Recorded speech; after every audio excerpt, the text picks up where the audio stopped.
do what they asking for verses. If I fuck up on my rap, then I'm back rehearsing it. They won't still open, then it back to surgery. Leaking, red flag bleeding. I'm on demon time, I'm the feces. Shark in the water, Willie King. He a lane, he can't get a pad breathing. If you know what it took, you'll be black. Shot that nigga, homie, got the lead back. Got him silver with the plane, got the lead back. Fucking with the homie, got a lead back. Run it up to the bank, oh, yeah. Stuff it into the safe for y'all. Man in my pocket and that way. I'm break with that right, and you know my love. I can't do much, but I can cook with that help. I like that other shit you had, I can't even fuck with that help. On the band, on the chain, tell me what the deal. We took the rich nigga, you don't know what he like. I can't do much, but I can cook with that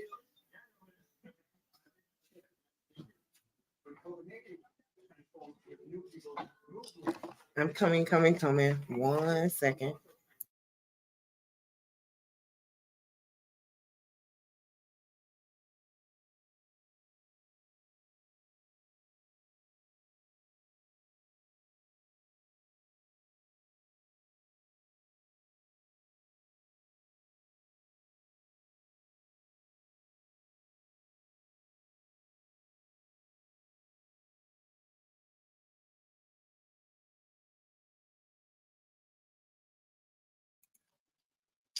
If you are here, I do thank you for being here. Just give me a quick second.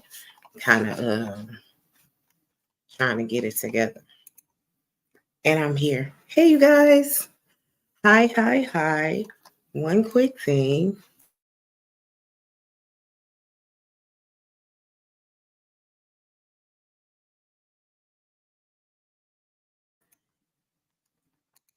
And I'm back and the show can start. I didn't have my lighter. I didn't have my vape. I didn't have my J. I didn't have my glass. So, I had to get all those things. Happy Friday to everyone who's here and everyone who will eventually be here. And happy Friday to those who are watching the replay. Though when you're watching the replay, it may not be Friday. So whatever day it is, happy that to you. So I am trying to do this tonight without glasses. I had a pair of green glasses. I left them on the airplane at the airport. I had some brown leopard print glasses, which are my favorite. And they're like my go-to, like meaning like whenever I need a new pair, whenever the new ones are messing up, whenever I can't find them, those are my go-to. I don't have those. I left them at work, and then I was going back and forth between work, and now I can't find my glasses. And then I have a blue pair that are similar to the brown pair, and I just don't like those very much. So might be a little squinting. My face might be all in the camera. I might be trying to read the words. Forgive me, you guys. I don't wear contacts. I'm too afraid to stick my fingers in my eyes. So I'm just trying to get through it. So I would hope that you guys can get through it with me. How are you doing? Welcome to the Reasoner with Roz. I really appreciate you being here. It is the end of the week. I'm sure it has been a long week for each and every one of you. And if it hasn't been a long week for you, God bless you. Because for me, it's been a long week. And we're going to get into those things and we're going to talk about those things. And I hope that you would like to come up here and share your long week too. I am also talking about the main topic is, are you betting on you? Are you betting on yourself? Are you depending on you? Can you depend on yourself? Can someone depend on you? If someone chooses you, can that choice that they make be fulfilling? But it's not so much about them. It's about you and yourself as a person. Are you betting on yourself? Are you confident in the things that you hold on to and possess and the things that you have to do in life and are trying to do? And do you live life taking those certain risks because you know that whether you fall or whether you succeed. You bet it on yourself, and that was the true success of that. So I am talking about that as well. I want to thank some people that I see in the chat. Ignite TV, thank you so much. I always get your comments after the show, so I know that you always watch the replay. I really, really, really appreciate that. Rush Enterprise, thank you, Rush, for joining the show. I appreciate you so much as always. I always see you in here. Don Philly, the Bull 215. I always say a day one, but this is my solo show. But Don Philly has been around for a very long time. I think I first saw him in Shay's chat, then Behind the Bars chat, and then I see him definitely in Chaotic chat, which is always a surprise to me. So I am blessed to have you in my chat tonight on my own personal show. I also see Ant Dog in the chat, and Ant Dog says salute. Rise, peace, and love to me. Thank you. It's well received. I will definitely take that. I also see Mike Dougie in the chat. Hey, Mike Dougie. Thank you for joining. If you see 777, can you tell him that I miss him? No hard feelings. And I'm waiting for him to come back. So salute to 777 too. Lionel Suggs, thank you, Lionel, for joining. Always a pleasure to have you in the chat. Good evening to you, and I hope your day has been well. Well, thank you for joining. It is Friday, and you are with me joining the Reasoning with Roz. So at this show, I always welcome that you talk, sit, and of course, reason. Thank you, thank you, Mike. Please get that message to him. And of course, that you reason. So of course, I want us to be able to talk and discuss some things. We can always disagree. We can always we can always agree to disagree. But what I do not ever want us to do is to, put people down, want to cam people down, pay to get people off the panel, all that stuff. This is a show where I want everyone to be heard, everyone to get their ish off. Be a little moderate with the time and moderate with your solo when you're talking. But that's what it's about at the Reasoning with Roz. I want to thank some people, of course, always, and show my support. And I hope that those who support me will support those guys that I'm talking about. Of course, Chaotic Truth Live, Chaotic Reacts, Midlife Bro Logic, What Up Moses, Here for the Tea, This Might Be Risky, Mo Love, Foxy Moon, Simon Hectic. Who else is out there? Those are the people who support me. And I support them. And then, of course, I want to give a big shout out to day ones, people who just support me always. And of course, that is Foxy D, who drives me insane, but I love D so much. 777, Mike Dougie, of course, HB, whenever he's here, Blue Jay, Here for the Tea, Mo Love. Yeah, but more so to Mike Dougie 777 HB D, Mike from Boston. Those guys mean a lot to me. So I always want to give love to them when the show starts. Sometimes you see all of them in the chat. Sometimes you see one of them in the chat. But to see any one of them is always a great support for me. So I love them dearly. And thank you guys for always supporting me. And thank you guys for always joining when you do join. Ant Dog is a great friend of mine as well. So thank you always, Anthony, for your support and always being there and telling people to hit the like button. I didn't give you a moderator stick because I knew you didn't want to do all that. But, on this show, we have some rules. And the rules of the show are black, white, yellow, green, Mexican, Hispanic, American, Brazilian. Whatever your nationality is, whatever your ethnicity is, whatever your race is, the word that I would like to refrain from when I am on the panel and that I would like for you guys to refrain from is the word N-I-G-G or N-I-G-G-E-R. Is that how you spell it? See, I don't even know how to spell it because the word's so ugly. But when we are talking specifically about a topic, of that nature. It's okay to go with the Negro. Negro with the R-O at the end. It was a very respectable term that Black Negroes were called back then. So when we're up here, can you please refrain from that language as much as you can, as much as possible?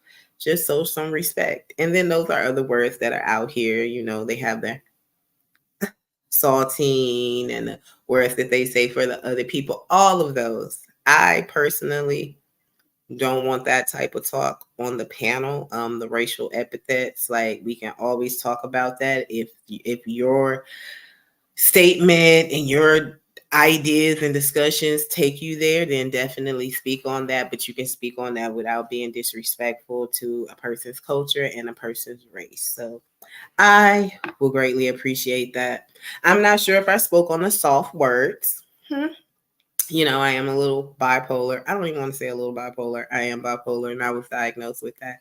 So soft words, not like BITCH, FUCK, MFer. All of those things can be trigger words. You know, trigger words for make me might want to pop up. But I have to control that. And I have a child and I have a family that I represent. So I don't want to be up here with like a loose mouth and a trash bucket trout mouth. And I will hope that you guys out here feel the same, because I know that there are some married men out here, some married women out here, some mothers and some fathers. And the last thing we want to do is be caught on air, our YouTube, our kids finding us one day and we just giving the business. So if we can refrain from all of that.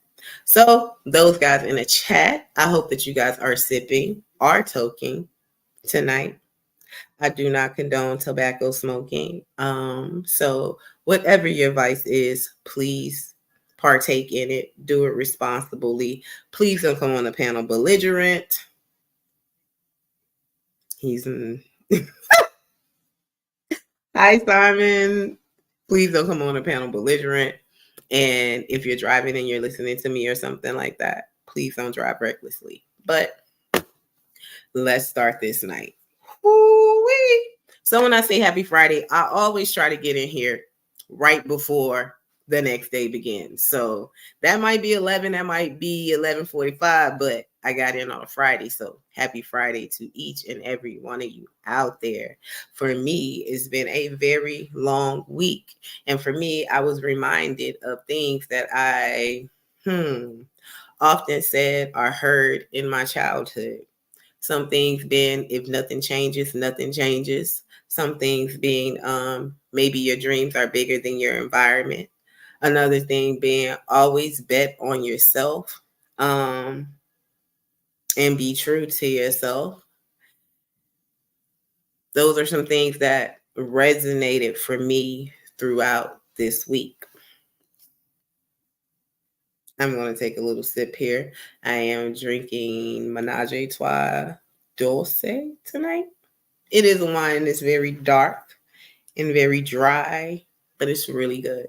Really good. It's great with chocolate. It's great with a really good split. It's great with indica, and it's great with sativa. Whatever your choice is, try it. But it's really good.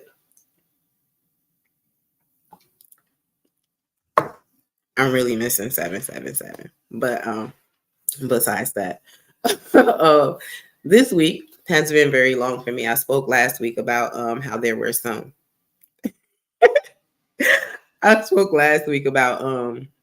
how there were some opportunities that were coming up for me. I wasn't sure if they were great opportunities or if they were opportunities that were going to hold me back.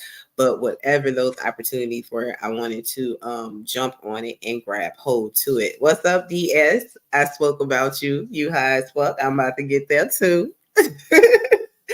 I spoke last week about how I was going to be transitioning in my employment, not leaving a job, but just going to some other place to help out there and to see how it goes and to get some training and learn some new things. But anyways, all of that came with a lot of anxiety and apprehension and stress, as far as like being used to and comfortable with where I was and the people who I was providing services with, and thinking about how would they possibly get by if I'm not there, and would whomever their workflow be conducive for the people who I necessarily work with. I'm always like a caring person, and I just, if I'm doing something for you, I want you to be straight. If I have to leave you for a minute, I want you to be straight when I leave too. So all those things happen abruptly. It's a lot of changes going on. So I went to this new clinic. I do work in healthcare, and I think I did wonderful, you guys. Like, I killed that shit. Just to let y'all know, I killed that shit. Like, went there, focused, ready to do it. It was more volume. We need to talk. I will definitely drop the link, Simon. Give me 1 second. It was more volume, more people, more fast paced, and that's what I love. And I've been away from that for a while. So when I got there, I was just like, yo, I'm going to do this. I'm in the right place. I'm where people need to see me, where the right people who hire and fire need to see me. And I'm trying to move up. I call my mom, had a conversation with her. We're like in the same field, but my mom is like up there. So, she has a lot of information in regards to professionalism, healthcare, administration, all those types of things. So it's always a blessing to talk to my mother and get advice from her. And then also my partner, my boo thing, who I love so much. It's always a pleasure to talk to him and get his insight as well. And then mine, and figure out what I'm going to hold true to and what I'm going to move forward with. So the things they said to me was very beneficial. And it was, be assertive, kill that shit, rock out, do what you do. And I did that. But hi, Jai Logic. Thank you for joining. But one thing about me is that I'm real bubbly. I've worked with people all my life in social services and nonprofit as a social worker. So I love to give service and pause. And so the people will say, I love to provide services for the community and help them. Let me say it like that. And so I talk a lot to people, deal a lot with people, see people from all walks of life, and I never judge. I am very appreciative of the things that God has blessed me with and the opportunities that I've had. So whenever I'm working with people, that is a great fulfillment and a great blessing and opportunity that God bestows on me. So in that, I can talk to people, I can get a job done, but when it comes to being assertive for myself, selling myself, like doing what's necessary for me, I don't necessarily do that. I am a person who is a team player. I'm loyal, things of that nature. And I can be held in certain positions and be in certain positions for a very long time just because of my lack of assertiveness, my lack to say what I want, what I need, what I'm worth, all of those things. So I made a huge change in my life and a huge transition in my life. I'm doing a storytelling. So if y'all get bored, take a sip, take a toke, because everything sounds so much better when you're smoking. But this is the subject. So I made a huge transition from one state to another, that being Texas to DC. And I said that I definitely was going to be successful and take the bull by the horns. Not that I wasn't successful or anything in Texas, but what I wanted, I wasn't actually obtaining in Texas, or what I was qualified for, or I didn't actually get, or didn't, or when those opportunities came, regardless of how much I could open a whole clinic or hospital or anything like that, they just didn't give me those opportunities. I don't know if it was, you know, this that I can't take off, but it come with a lot of degrees and experience, all of that. This person in this skin, I don't know if it was that, but this skin and this person did all those things and helped open up clinics and things of that nature. And there were certain things that I was aspiring to, and those doors were shut. So I told myself that I needed to relocate. I needed to go to a different place. I needed to go somewhere where certain things were valued. Like a lot of things in Texas is a lot of education based in certain fields. So you could have some education, but they want you to have doctorates and all this. And it's just one thing after another. But that transition and that thought process was, maybe my dreams are bigger than my environment. And I am in this huge state of Texas, but there are a lot of politics that go on in Texas, a lot of bureaucracy, a lot of policies, a lot of things that go on. And unfortunately, some of these things that are going on are hindering me from getting to where I am trying to be. That doesn't mean that I can't get there, and that doesn't mean that I was going to stop, but I had to figure out how to get there. And I had to believe that my dreams or my goals or what I seeked was bigger than my environment. Believe that if I go somewhere else, I could be as successful, just as successful, or not successful at all. But that came with believing in myself and betting on me. So when I made that decision to make a transition, I just knew that going forward that there was not going to be any opportunity that I was not going to take. If a door was open for me, I was going to walk into it if it was going to benefit me, my life, and my child. And I didn't want to go from one city to another and have the same life that I had in my hometown. So, as I said, I am trying to get somewhere in my career, and I'm doing everything to get there. Like, I love it with a passion. I do. It's just helping people is something that I love to do. So, when I went to this other place today, I rocked it out. And I listened to the talk in the clinic, the positions that were open, the needs. I saw it all. And I was there for a week. And I was just thinking that whole time that I'm going to get up in here and I'm going to be back here. Like, I was just going to help or something. But I was like, oh, I'm going to be back in here. Like, I could see what I can do and what I can provide, and I can see I can make certain changes here, certain beneficial changes. So I had to make sure I got that message to the right people. DS says, yo, what's happening? I'm gonna get back to it. He also says, I'm high as fuck. Simon Hector says, yo, we need to talk. Drop the link. Simon, I have dropped the link. John Logic says, good night. Good night to you, John Logic. I hope everything is going well with you. And once again, I thank you for joining the chat. And Dog says, salute to D. D, if you're here, and Dog is speaking to you. And John Logic and Friends says, traveling and relocation can be very good for your growth. Ja, you are so right. I am feeling like I am reaping the rewards of the decision that I made and to make that move.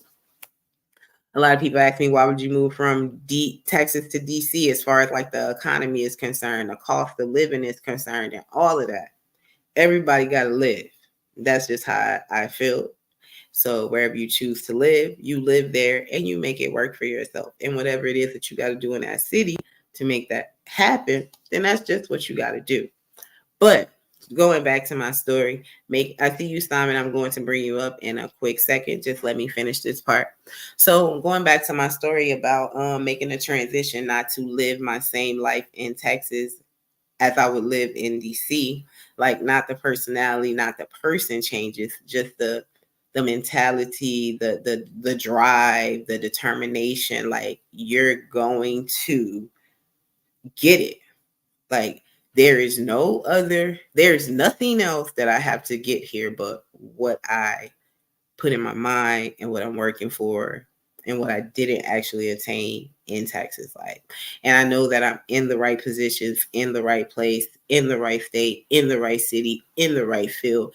And there is nothing that can keep me away from that but me. But me. Smoke a lot. So, all those things I gotta think about. Punctuality, being on time, being productive, all those things. So I just killed all that shit. So the last part of the day was I gotta be assertive. I gotta tell them what I want. I gotta tell them who I am. And I gotta let them know that they can bet on me. And this is the part of the show. Simon, come back. Don't do that. Come back. And this is the part of the show where we get to betting on you. So as the day ended, I spoke to the right appropriate people and I betted on myself.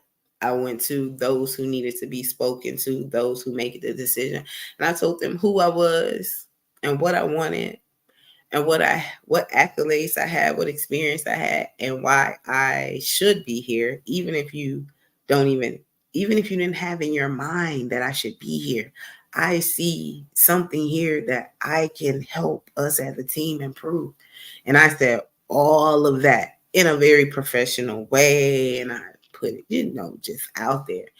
And what I got was, thank you so much. Thank you so much for what you do for the whole department. I want to have a conversation. Blase, blase. And an opportunity and a door was open for me today. And my question is, can you bet on yourself? Like, can you bet on yourself that when there's something that you want or when there's something that you desire, if it has to come from you putting forth an effort, are you having particular qualities or intellects or attributes? Do you have that? And can you bet on yourself to get it? Because I can back it up. I can tell you who I am. I can tell you what I do. I can tell you what I'm about. But I also can back this up. Oftentimes people say they're rich, they got a big house, they worked at this job, they did this and that, but when sometimes we never see any fruits of labor, we never hear that type of lingo or language of that field from this person who's speaking.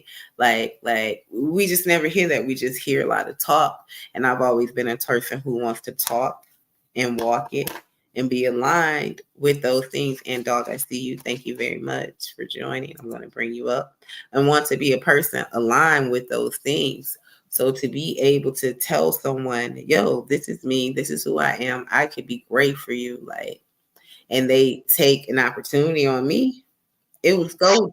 So for me, whether what I seek from this opportunity comes from it or whether I fail in it, the greatest joy for me was that I could bet on me. I know that what I'm telling them is truth. I know that what I say I can do, I will do and do it way better than what they would expect. And everything that I have behind me is true indeed. So my question to you guys is, can you bet on you? Hi, Ant Dog. Hi, Simon. Thank you guys for joining my panel. Thank you guys for joining the Reasoning with Roz.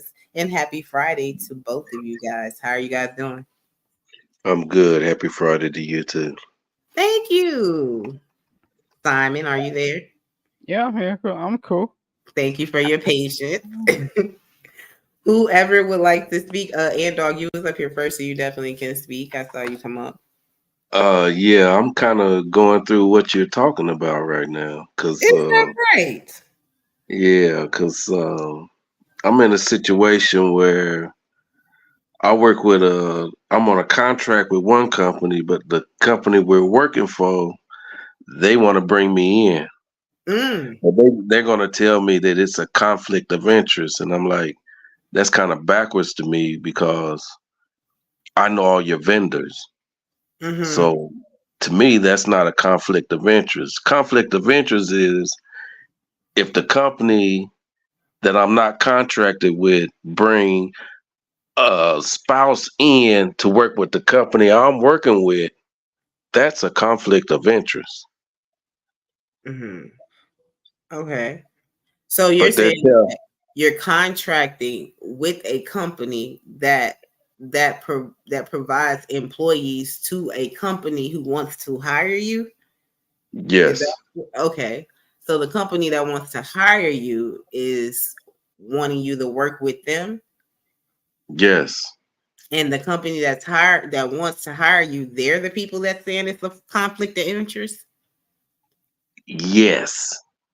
And so why are they saying they want to hire you, but it's also a conflict? So they According according to the contract, they okay. saying that. So do you have to break the contract by no longer working with the I, contract I, company before you get hired? yeah, they're trying to say like it's a 6 month wait. I told them I'll walk away right now. Oh wow. Yeah, I can definitely understand that. Oh Yeah, wow. I told them that, but they was like, no, no, no, no, no, don't go. Why? Why you don't walk? Why you don't mean to walk away?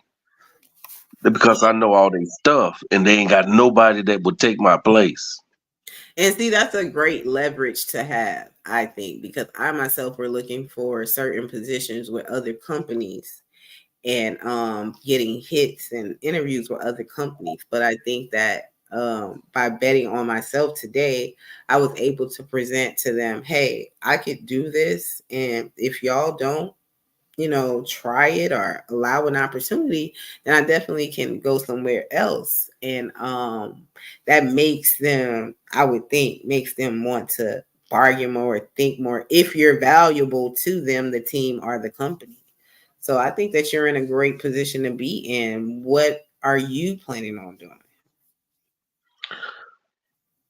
I'm playing. If somebody else call me, I'm gone.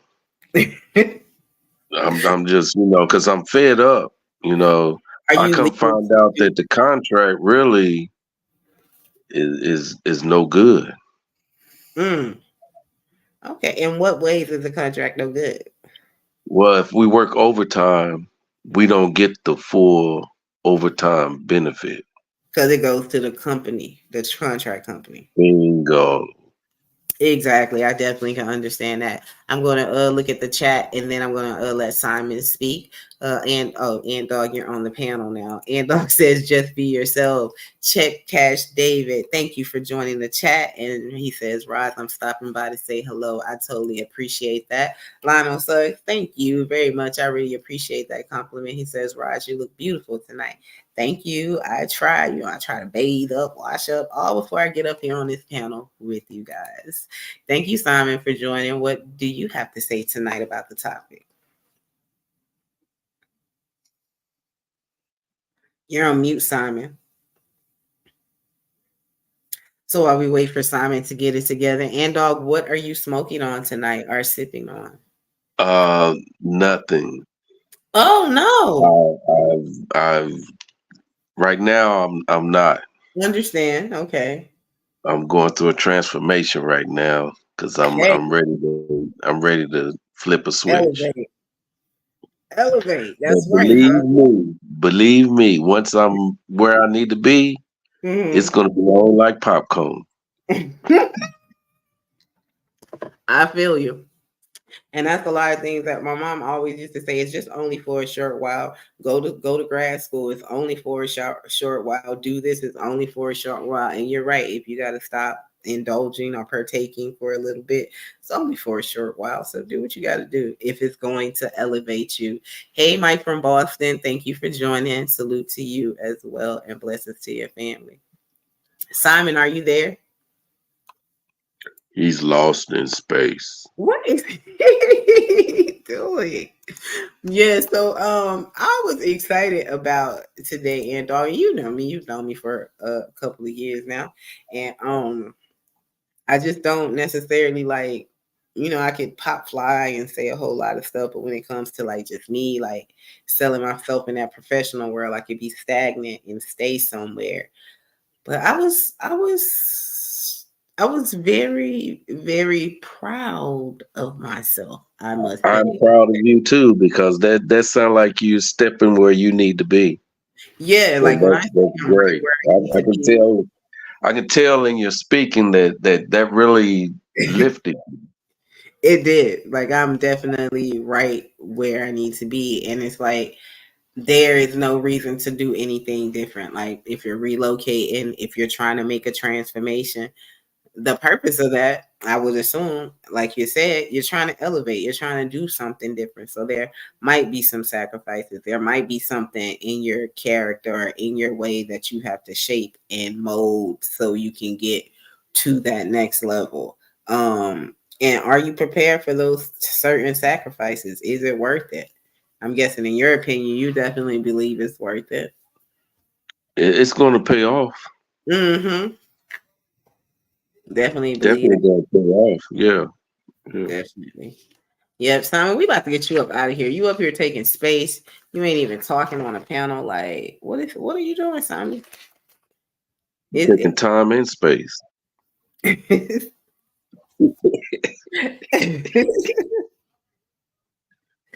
so You did, man. have you been applying for other positions already? Oh, of course. Of course. Of Mhm. course. Yes. And when you say you might leave them, And so are matter mhm, of fact, uh, the place near I work, one of mhm, the gentlemen there approached me yesterday mhm, trying to offer me a job mm, because he's moving to a different position, and he mhm, said he definitely want me to come and help him. mhm. So it's Yeah. just a matter of time. So Mhm. I just want to be ready. So are you walking into your career, or are you just, doing like jobs? Are you transitioning your career and all that too when you say a Well, transformation? I'm gonna stay in the where what I'm doing now. I'm gonna be still Uh-huh. doing the same thing when I go to this other place. Uh-huh. So it's Yeah. gonna be, yeah, it's still gonna be the same. Yeah. So how do you think what do you think about the importance of a job? When people say, "Oh, you just got a job. You just got a job. You don't have a career, and you're not going to get Uh, anywhere if you don't have a career." Like, do you have any thoughts about that? Do you feel like a job is a job and it's really no different? Like, no, a job ain't a job. A mm, job is what you make it. If you take pride in what you do, then everything else gonna work out. And I mm, take pride in what I do, and I don't bullshit. You know me. If I'm in something and I like what I'm doing, I'm gonna be doing it to the best of my ability. mm-hmm, But yeah, you mess me around when you start talking, running your mouth, saying what you're gonna do, and you don't do nothing. You hide your hands. Then we mm-hmm. got a problem. I can't stay there. I So can't stay there because I don't trust you no more. I got what to go. what do you think about people who are statements that are made when people choose to take on a job or work for someone else? Everyone is pushing this new, you need to have your own business, you need to be an entrepreneur, you need to do this and that. So if everyone is an entrepreneur, if everyone is working, my question always is, I mean, if everyone owns a business and running things and coordinating things, my question always is, then who are the workers, and is there any pride in being a worker? Yes, it is. If you take pride in yourself, then yeah. Because I'm matter of fact, I got another avenue I've been checking out, and that's that box truck driving. Because you don't Mm-hmm. need a CDL, and that is very lucrative. Mm-hmm. Mm. So I'm kind of got a couple of things in the frying pan. Oh, okay. Got it. So, how long do you plan on working? I myself, I hope to be retired in the next 15 years. Well, if I get this box truck thing going, I'm gonna pass that off. I remember I got 4 boys, so I'm gonna pass it off. I'm gonna get it started, but they gonna keep it going. Mm-hmm. So you said they're going to keep it going. So you want them to keep it going for the legacy, or you would hope that they're into it. Like oftentimes we want to give our kids our business, and our kids have no reason to even, they have no desire, no interest in that. Like, do you think this is something that they're going to want to do? Or are you going to stress and force I'm a them? of the legacy. No, I'm not gonna stress nothing, but once they see the how I say the outcome, they will somebody will because it's not really a lot of hard work, but you just gotta drive. You're right. I can understand that. Thank you for your words, and dog. I appreciate that. I hope you stay on the panel if you can. Simon, I don't know what you're doing or where you at. We do have someone else on the panel, so we gotta skip you and we're gonna come back around. Hi Lionel, thank you for joining. Good evening. Good evening. I didn't mean to cam you up like that. I'm sorry about No, that. you're fine. How is your Friday going? It's okay. That's good. So, I know you know a whole lot about this work thing. Are you betting on yourself in any type of way, like personal, professional? What do Okay. you think about that? I had to step away, so I need you to reiterate what the topic is about. But to your question, yes.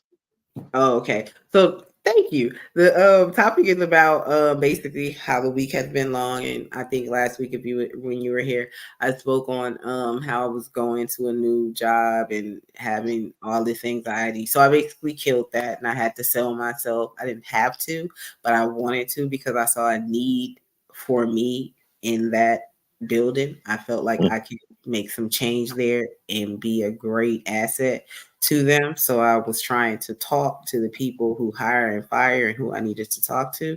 And I did. And I was very assertive. And I told them everything that I came with and everything that I could do. And because I knew that I was equipped and I just wasn't shooting the shit and, just being a walking resume that probably has nothing on there that has to do with ourselves sometimes. I felt like they could take a chance on me because I was able to bet on myself.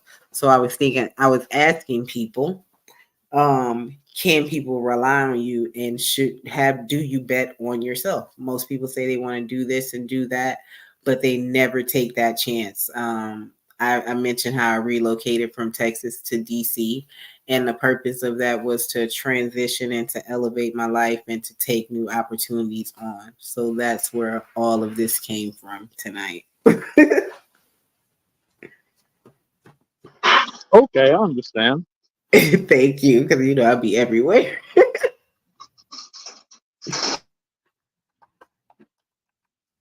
I think he did. You want to speak on it, Lionel? Have you had to bet on yourself? Yes. Okay. Do that. Thank you. But not in terms of this job I'm currently in.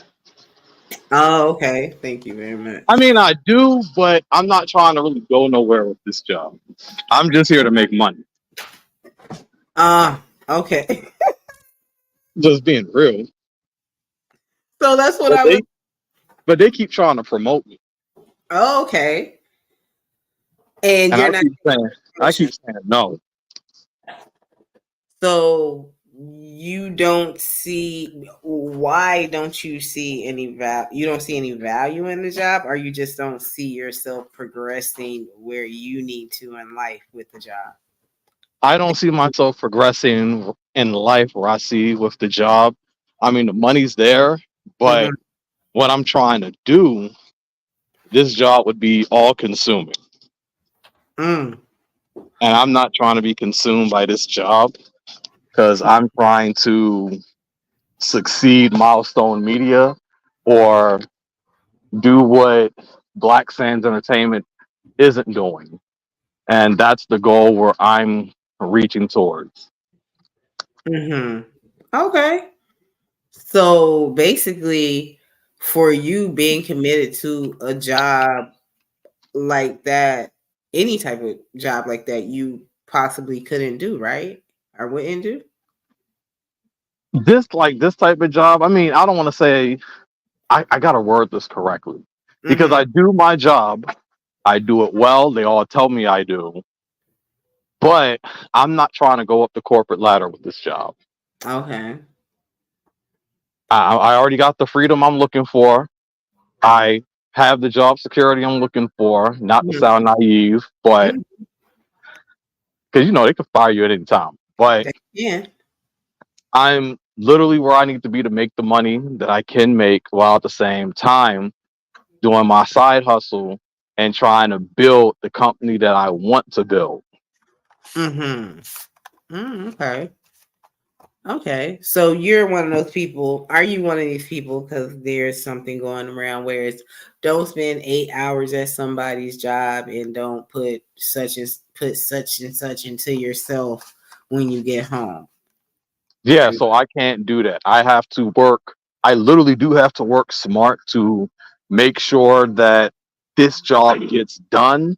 But at the Mm-hmm. same time, I need to make sure I have that energy. So when I go home, I can do what I want to do. I don't want to go home and be knocked out for 8 to 10 hours. Mm-hmm. I want Mm. a 2 hour nap and then back to work. Oh wow. Oh wow. See, that's not me at all. OG OG do dirty. Thank you so much for joining the chat and the show. Salute to you as well. And blessings to your family. Excuse me, y'all know I smoke. Lionel, I am not that person. I like to work Monday through Friday, and I look forward to sleeping and laying on the couch. Like I look forward to that on Saturdays. It's just something that I can do with so much effort. Like I can lay on a couch with so much effort, and it can be the best place for me. And people tell me that I need to do better. So Oh, yeah. so don't I don't necessarily fall into that. If you work for somebody, you need to put all this time into yourself also. Because I asked Ant Dog that, I was like, everybody promotes entrepreneurship and businesses and starting this and starting that. Yeah, So I don't agree with that. yeah, who would be the workers? Yeah, Like, that's exactly it. yeah, and it just seems unrealistic if everybody's starting a company. That's crazy. It's crazy. Yeah. Wow. And dog, do you believe in that? Putting like 40 hours in a week to a job and never putting anything into yourself and investing into yourself. What do you think about No, that statement? no, no. No. Really, um, 40 hours is too much on a job. Huh? What? Yeah, yeah, because do you have no time for yourself? Week? You have no time for your family. Yeah. Yeah. What? Think about it. You spend more time at work than you do at home. Oh, that's definitely not me. I don't You necessarily don't? Okay, think it. think so. 40-hour week Yeah. straight. It's 24 hours in a day. I spend 8 hours at work. And the rest of that time, I'm at home. You know some countries they don't do that. True. They So we they not both they countries. they give their people two what is it 2 hours a day to be with the home, and then they go back to work. So you basically think that we work too much here in America. Yes, yes, yes. Well, how would you know that, Anthony? Have you been in other countries and worked under other No, labor no, laws? no. I haven't, but I you know me. I watch a lot of stuff and listen. Simon, are you here? This guy. Simon, He where you? lost his space. I told you he lost his space. Lionel, do you think 40 hours is too much to work a week? I don't think it's too much at all. I am a fan of Japanese anime. And if you look at the work hours that they do, this stuff seems like child's play. Those dudes are literally in their office for months, literally months. Can't Mm, see the kids, can't see the wife. They bring pallets to sleep on because they're on these tight schedules where they are working effectively 7 days a week. Oh no, that's way too much for So me. when I hear that comment, like we working too much, y'all haven't seen working too much. Mm. Hey, Blue Jay, thank you for joining. So, yeah, I can't work. I'm not trying to work 7 days a week. Like, it's hard for me to come up here and do YouTube lives on my off day, like on a Saturday. Like, I just can't. I hear you. Yeah, I am a proponent of, like, I think that a person needs to be able to take care of themselves and do that honestly, an honest living work. I would hope that everyone can do that. But I understand that there are things that hinder people from doing that. But I just can't. For me, 8 hours is set. I don't know if that's because I'm in this American race and in this American world, and maybe I'm programmed and socially programmed and mentally programmed from living here that 8 hours is enough. That's the work day for us here. Like, wow, like Anthony, you got so if you're working less hours, do you think you should take less pay as well? Really, they need to pay you more. Anthony, you out of control. And dog, you are out of control tonight. But they do. I mean, just depend on what you're doing. Some places don't value the people. So you want to work less hours, get paid more money, and you're going to give them exceptional work. Okay, here you go. Here you go. Certain places, minimum wage is still $7.50 an hour. True.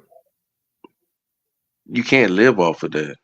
You can't, and in some places, they say that it's cost of living ratios. I know in Texas it's what 7.25 or something. Yeah, but you can't live off that here. You Ain't no can't. way you can make it. No way in the world. Hmm. We have Spirit Oliver joining us Living on in a box.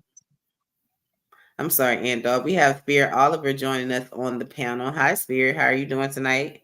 Hey, what's up, panel? How y'all doing? We're What's well. Good, good, what's the good. How song you? called on this Friday? Y'all sounded like nothing. You what? I said y'all just sound like y'all dull. What's the topic tonight? We're talking about betting on yourself. Oh, that's the best way to bet. Can you bet on yourself? Are you assertive? Do you go after the things that you seek in life? Can you, because you know you possess qualifications and the things that are necessary to get what it is that you want?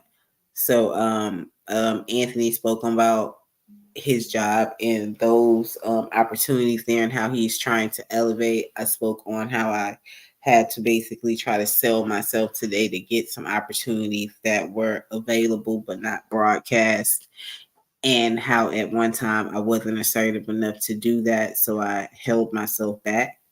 So I was very grateful and thankful today that I betted on myself, knowing that what I'm saying is truth and I can walk in and talk it. So I was asking the question tonight, can you bet on yourself? Do you bet on yourself? Can you depend and believe in yourself that you can get and achieve certain things that you're seeking in life? Yes, I do. It's a form of motivation and will. You only thing that you can accept or that really takes place in that matter is only thing can hurt is if they say no. But if you show and you know that you're worth it, yeah, I mean, like with me, say for instance, my job, I went in there and told them my qualifications. I'm overqualified for the job from my experiences of previous work. But I mean, if you don't bet on yourself, why would you bet on the next person? If you don't have faith in yourself, then you can't be there for someone else to get them inspiration. And I've been knowing you for years, and that is so good to hear that you did that today, because you always been the type to just be like, no, I ain't gonna try it, be thinking in your head. But at the same time, you always been a go getter, but it always been that getting in the way is saying, no, it ain't gonna work out. It's like a little bit of fear. But Mm-hmm. Yeah, long as that's you really have, what it is. yeah, you know what I'm saying? It's a little bit of fear, but long as you have a little bit of faith, you can have faith as small as a mustard seed, How? and you can get there. You know what I'm saying? You just need a little bit of faith, a little bit of him, a little Does motivation. support system 'Cause matter? what was that? Does support system matter? Does support system matter? Yeah. I mean, that too, that comes into play. Yeah, that can be a part of it. When you're asking, does the support system matter when you're betting on yourself, Lana? Yes. I don't think it does. That sometimes you don't have no support. You have to be your own support. It's your life. This your opportunity. Is you gonna let it pass you? Nobody else can have anything to do with that. Yeah, that's That's what I that's on think. you. Like it could be okay. I know I done lost my job. I'm Yeah, finna get put out. If I don't go up here and tell these people I want a job and I'm willing to work and I'm gonna shut the fuck up and go to work and do what the fuck I got to do, like I work for Lester, then you need to be evicted because you can't Dropping depend on nobody. bombs. You can't bet on nobody else's hand but your own. And Does I've been age learning this matter? since I was a little girl. Oh wow, that's a great question, Lionel. Lionel says, "Does age matter when you're betting on yourself?" Age don't matter. No, You gotta bet on no, yourself. Wait on the next person. It's a you know how you're not supposed to be selfish. It's just a little bit of selfishness, something for you, a want, but it might be a need. I think that age, oh, But age does play a factor. It I does. think that it should be highly considered when you're betting on yourself. Maybe. No, no, no. I'm gonna just no, all in and say, no, So no. I'm saying it for a reason because it had yeah. me thinking. Like when my mom was 13, she had her own place Mm-hmm. and she had to bet on herself Damn. on a lot of situations. Yeah. Yeah. Oh wow. Um. No. Like I think not. I think that there are just certain characteristics and of someone's personality that have to be there for them to bet on themselves, to believe in themselves, because a lot of people say they believe in themselves, but you can see folks who show in what they do to themselves, who they hang out with, how they present themselves, that they don't necessarily believe in the things that they can do or believe in themselves wholeheartedly, like the words they speak. So I don't think that age has anything to do with it. I think that it most likely and definitely in your mom's regard were like the attributes that she had about herself, and as far as like possibly being a go-getter, being aggressive, having a plan, being strategic and knowing how she was going to make her life turn out, or knowing how she wanted her life to turn out. And even some adults, it take them forever to get to that place because they just don't have certain qualities and mentalities about themselves. So I personally don't think that age has anything to do with it. I agree with you because there's some people that never get it right. You know what I'm saying? And some people been scared their whole life. But I also have a question for the guy who said his mom had her own place at 13. I ain't trying to be in your business, but how she was 13 with her own place? Because she had me when she was 11, and because of Ronald Reagan's law, at that time she was considered an emancipated adult. Ooh, this must have been in the 80s. Late 80s, yes. Ooh, okay. Where are y'all from? Unfortunately, West Baltimore. Mm, that's different. Never heard that before. Who says unfortunately West Baltimore? No, don't do that. Not unfortunately from Baltimore. Baltimore, I love The Wire, so I know all about it. Okay, so we had. Oh, Lionel, I wanted you to. I mean, I said what I thought about in regards to age. Did you want to speak on that, or did you have something to say regarding that? Say it again. I said I was answering your question what I thought, and you Oh, said Oh, anything okay. touched me. So I wasn't know if you wanted to respond to that before I had D speak. I I get it. It's just I do feel like at certain ages you're very impressionable, Oh. and when you literally have basically your environment telling you that you are meant to fail, it can actually be something that you end up believing Mm-hmm. Mm-hmm. because at certain ages you are very impressionable. Oh, okay. Yeah, I can And I understand it too. and I think the older you get, I mean, not saying you can't still be impressionable, but you do have your mind of your own. Mm-hmm. Um, and I'm definitely not trying to make excuses, but just with my situation, Mm-hmm. it wasn't a positive environment Yeah. that was pushing. You didn't have parents pushing, you didn't have the adults pushing, you didn't have the friends, you didn't have the workforce, you didn't have anyone Mhm. pushing. And you had to watch this little girl somehow try to push herself out of it. But if Oh, she wouldn't have, I can't sit there and be like, oh man, you should have done better when the entire environment was telling you you're supposed to fail. mm, I can understand it. I'm going to come back to that too when the entire environment tells you. Well, hi, D. Thank you for joining the panel tonight. I hear you over there huffing and puffing and sighing as if we talking too long. How are you doing tonight, D? nah, I wasn't huffing and puffing because y'all talking too long. I was huffing and puffing because, um, look, I ain't gotta explain myself. Look, man, I'm gonna get straight to the topic, man. Go You ahead. definitely have to bet in yourself in this life if you want to get anywhere. If you want to stay stagnant, then just keep, like it's just like that.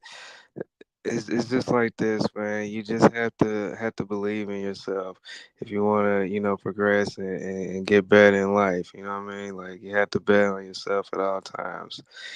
It's always good to do that. I'm proud of you, Rise Girl. You came up. You know what I'm saying, and now you're doing a whole lot better. So betting on yourself is always a good thing. Thank you. Thank you for D. I've been knowing you for a long time, and I know that you used to smoke backwoods and nickel bags. So what was the transition in your life that made you Man, say, shut the fuck up, man. I don't be drinking. I don't be smoking no damn nickel bags and shit, man. Don't disrespect me on here. But I'll give you an example of me betting on myself when I'm a sorry if I supervisor when disrespected a you? supervisor position came up at my job, I decided to apply for it and end up getting the job. So, that's an example of me betting on myself and trying to, progress and, do a little better. Yeah, that's awesome, D. I'm happy for you. That's really good. Congratulations to you. Have there been Yeah. moments where you didn't bet on yourself? Can you describe how certain situations were for you then, or how you were? Man, I ain't focused on that shit. I'm Oh, focused on it's a comparison. the good, and what's going to happen in the future. You know what I'm saying? We're not focused on regrets and all that other shit. We moving That wasn't a forward, regret. and there's going to be new opportunity. There's going to be new opportunities for us to progress and better ourselves. You know what I'm saying? So we ain't even going to speak on that. So Lionel asked,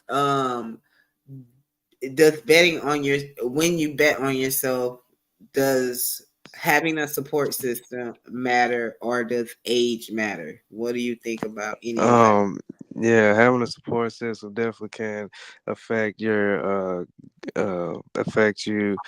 in a good or a bad way. You know what I'm saying? You got a good support system behind you. You'll definitely have more confidence in making those tough decisions and those big risks or whatever. And I think also age has something to do with it. As you get older, I think that you tend to give less of a fuck. So it's like, you want to just go ahead and take that chance and make something happen. Yeah. So, thank you for that, D. We also talked about these little sayings that have been said about putting 40 hours into a job but not putting any time into yourself. Do you practice that? Do you put any type of do you put so much time into a job that you don't invest in yourself? And is do you think it's important? It's very important to have a life outside of work because you know you have to have that free time, you know, just to de-stress and get your mind right. You know, I mean, who the fuck wants to go to work and then come straight home and go to sleep and then get right back up and go to work? Nah, you gotta make time for yourself. You know, cause you only I know it's gonna sound cliche or whatever, but you really only have one life. You know, That's do you really true. want to do you want to spend it all the time working all the time? I mean, always trying to get money. You know what I mean? Like we live in an era now where you got these bitch ass niggas like Andrew Tate and you know all these so called motivational speakers telling you to be on the grind 24/7, don't sleep. And fuck all that, man. You gotta have some time to yourself and you gotta recharge. You know, so I think everybody should have at least one day in their week where they just do nothing. You know what I'm saying? Just do nothing, That is just what I chill, think. relax. I mean, I know because you're lazy, you feel me? But you I'm know, very like lazy. I'm yeah. very lazy. I You won't know, lie. I you're a work out. tourist, so you know, so you guys can really get lazy. You feel me? So it's like this, man. You gotta have at least one day where where you gotta just chill because you know, I mean, do you really want to work yourself into an early grave trying to keep up with the Joneses? Thinking Mm. you gotta grind 24/7. Do you really like these rappers be getting on IG and shit? They sign their little contract, get their little bullshit chain, and then they wanna try to preach to us, oh yeah, it's all about the grind, it's all 24/7, don't sleep and all. Do you think these niggas is grinding? You think these niggas is up all day like they say? No, they get their sleep, bruh. You gotta get your sleep. You gotta You get don't 8 hours think of they up sleep every writing lyrics, doing shows, no. No, promoting? but what? No, but I'm just using them as an example because they're always, you know, on they soapbox preaching and shit, trying to motivate. But you gotta have some time to yourself. That's the whole thing. Well, that's. I'm glad you said that because I did speak on that. I talked about how most times people are telling you that everybody that people need to get their own businesses. You need to be an entrepreneur. You need to get your own business. You don't need to work for nobody, and to work for somebody is weak or controlled. What do you think about that? I said if All everybody right. is working, who would if we are owning business, who will we get to work for in those companies? What are your thoughts about when folks say stuff My like that? thoughts is this. All right, so look, I follow this guy on YouTube. His name is Mr. Keep It Simple, and he always pushing get a 9 to 5, stay at your 9 to 5 until you can find something, until you're at a point where you can leave that and go do whatever it is you want to do. But he always says a 9 to 5 saves lives, you know, like you should Mm, always have pride in your job. You should always show up early to your job, leave early so you can show up early just in case, you know, something happens, you know, maybe car trouble, whatever, you know, so you should take pride in your job. See, a lot of these people are brainwashed into thinking that you could be an entrepreneur, and everybody just doesn't have that mindset. They just don't have that drive, that ambition. You know, being an entrepreneur is very hard. See, people only look at the fruits of people's labor, but they don't actually see the labor. You know what I mean? mhm, Like it's a lot of hours, a lot of days. It's not a Monday through Friday type of thing. You know what I mean? It's an everyday thing, and you're gonna be working a lot. You know, there's gonna be some days you ain't sleeping. You know, that's where it comes. That's where you're gonna be at if you're trying to run a business or be an entrepreneur or whatever. You know, it's gonna be those times where you're just gonna be like, damn, I'm swamped. But you just gotta do it. You know, and everybody's not built for that. You know, some people need to be told what to do every day, and that's yeah, okay, you know, because like you some said, people need you know, structure. everybody can't be a chief, but you can't be an Indian. You know what I'm saying? Like that's the kind of problem right there. We got too many chiefs and not enough Indians. We got too many people that want to, you know, lead everything. Well, you gotta have somebody. You gotta have some followers, man. You can't, you know what I mean? And we gotta have people to work. Like what, you know, like I ain't knocking the guys for trying to be entrepreneurs, but some of these niggas just need to go to work, man.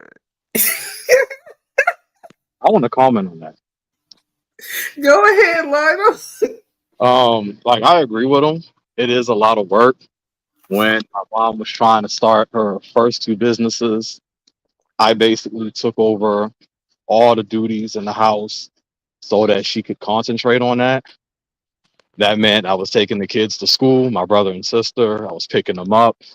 I was making sure the sister knew how to walk, knew how to talk. I was feeding them. I was doing everything that she Wow. couldn't do so that she could get her businesses off the ground. Wow. So you was definitely your mom's support system. And when she tried this a second time, I literally, I quit my job and left everything just so I could go back home and make sure that my brother and sister were taken care of so that she could get her business off the ground. Took her a year, but she got it off the ground. She's had it for like 15 years now. But I understood what she was trying to do, and I made sure I was there to support her because nobody else was. So were you there to? So you were there. Yeah. Well, you answered my question because I was going to ask. Were you doing it grudgingly to, or were you doing it to make sure that your younger siblings were looked after? And if your mom, like you wasn't just totally invested or understanding what it was that she had to do, but you knew that your brother and sisters needed to be taken care of, if that makes sense. No, it was both. I was making sure that she could get her stuff off the ground. I mean, I even gave her some of the money to get it started, and I was Mm-hmm. making sure my brother and sister were absolutely taken care of. Mm-hmm. Mm-hmm. Yeah. So yeah, that's cool. I can understand that. Oh wow. So D, you're saying that people should take pride in being workers and Indians. Yeah, people should. Yeah, yeah, people should definitely take pride in that because whether society wants to realize it or not, those people are needed. Those are essential workers. Those people are needed in society, and they should definitely take pride in their job. There's nothing wrong with being a blue collar guy. Mm-hmm. I agree. Like I am one of those people who don't, I guess, and I don't, because when you say that, then YouTube chops you up, like, oh, she's a lazy bird. I don't. It's like it's not a priority for me to own my own business, to be this boss chick who makes her own money type thing. Like I love helping and working with people, and I don't think that it's gratified or glorified enough the people who actually are making cities run and making the stores flow for you and making things available for you, the people who actually work in that and do that and who take pride in doing those jobs. Like they're often belittled because you want to be a part of a system and you want that type of structure in your life. I choose to be a 9 to 5er because it puts structure in my life. Like if I was trying to get out there and start my own business, I would be in a box right now. Like I just don't have that drive like that. Hmm. Yeah, I feel you, and that's good that you have enough self awareness to realize that because a lot of these people don't. They gassed up by what social media is going on, what was going on social media.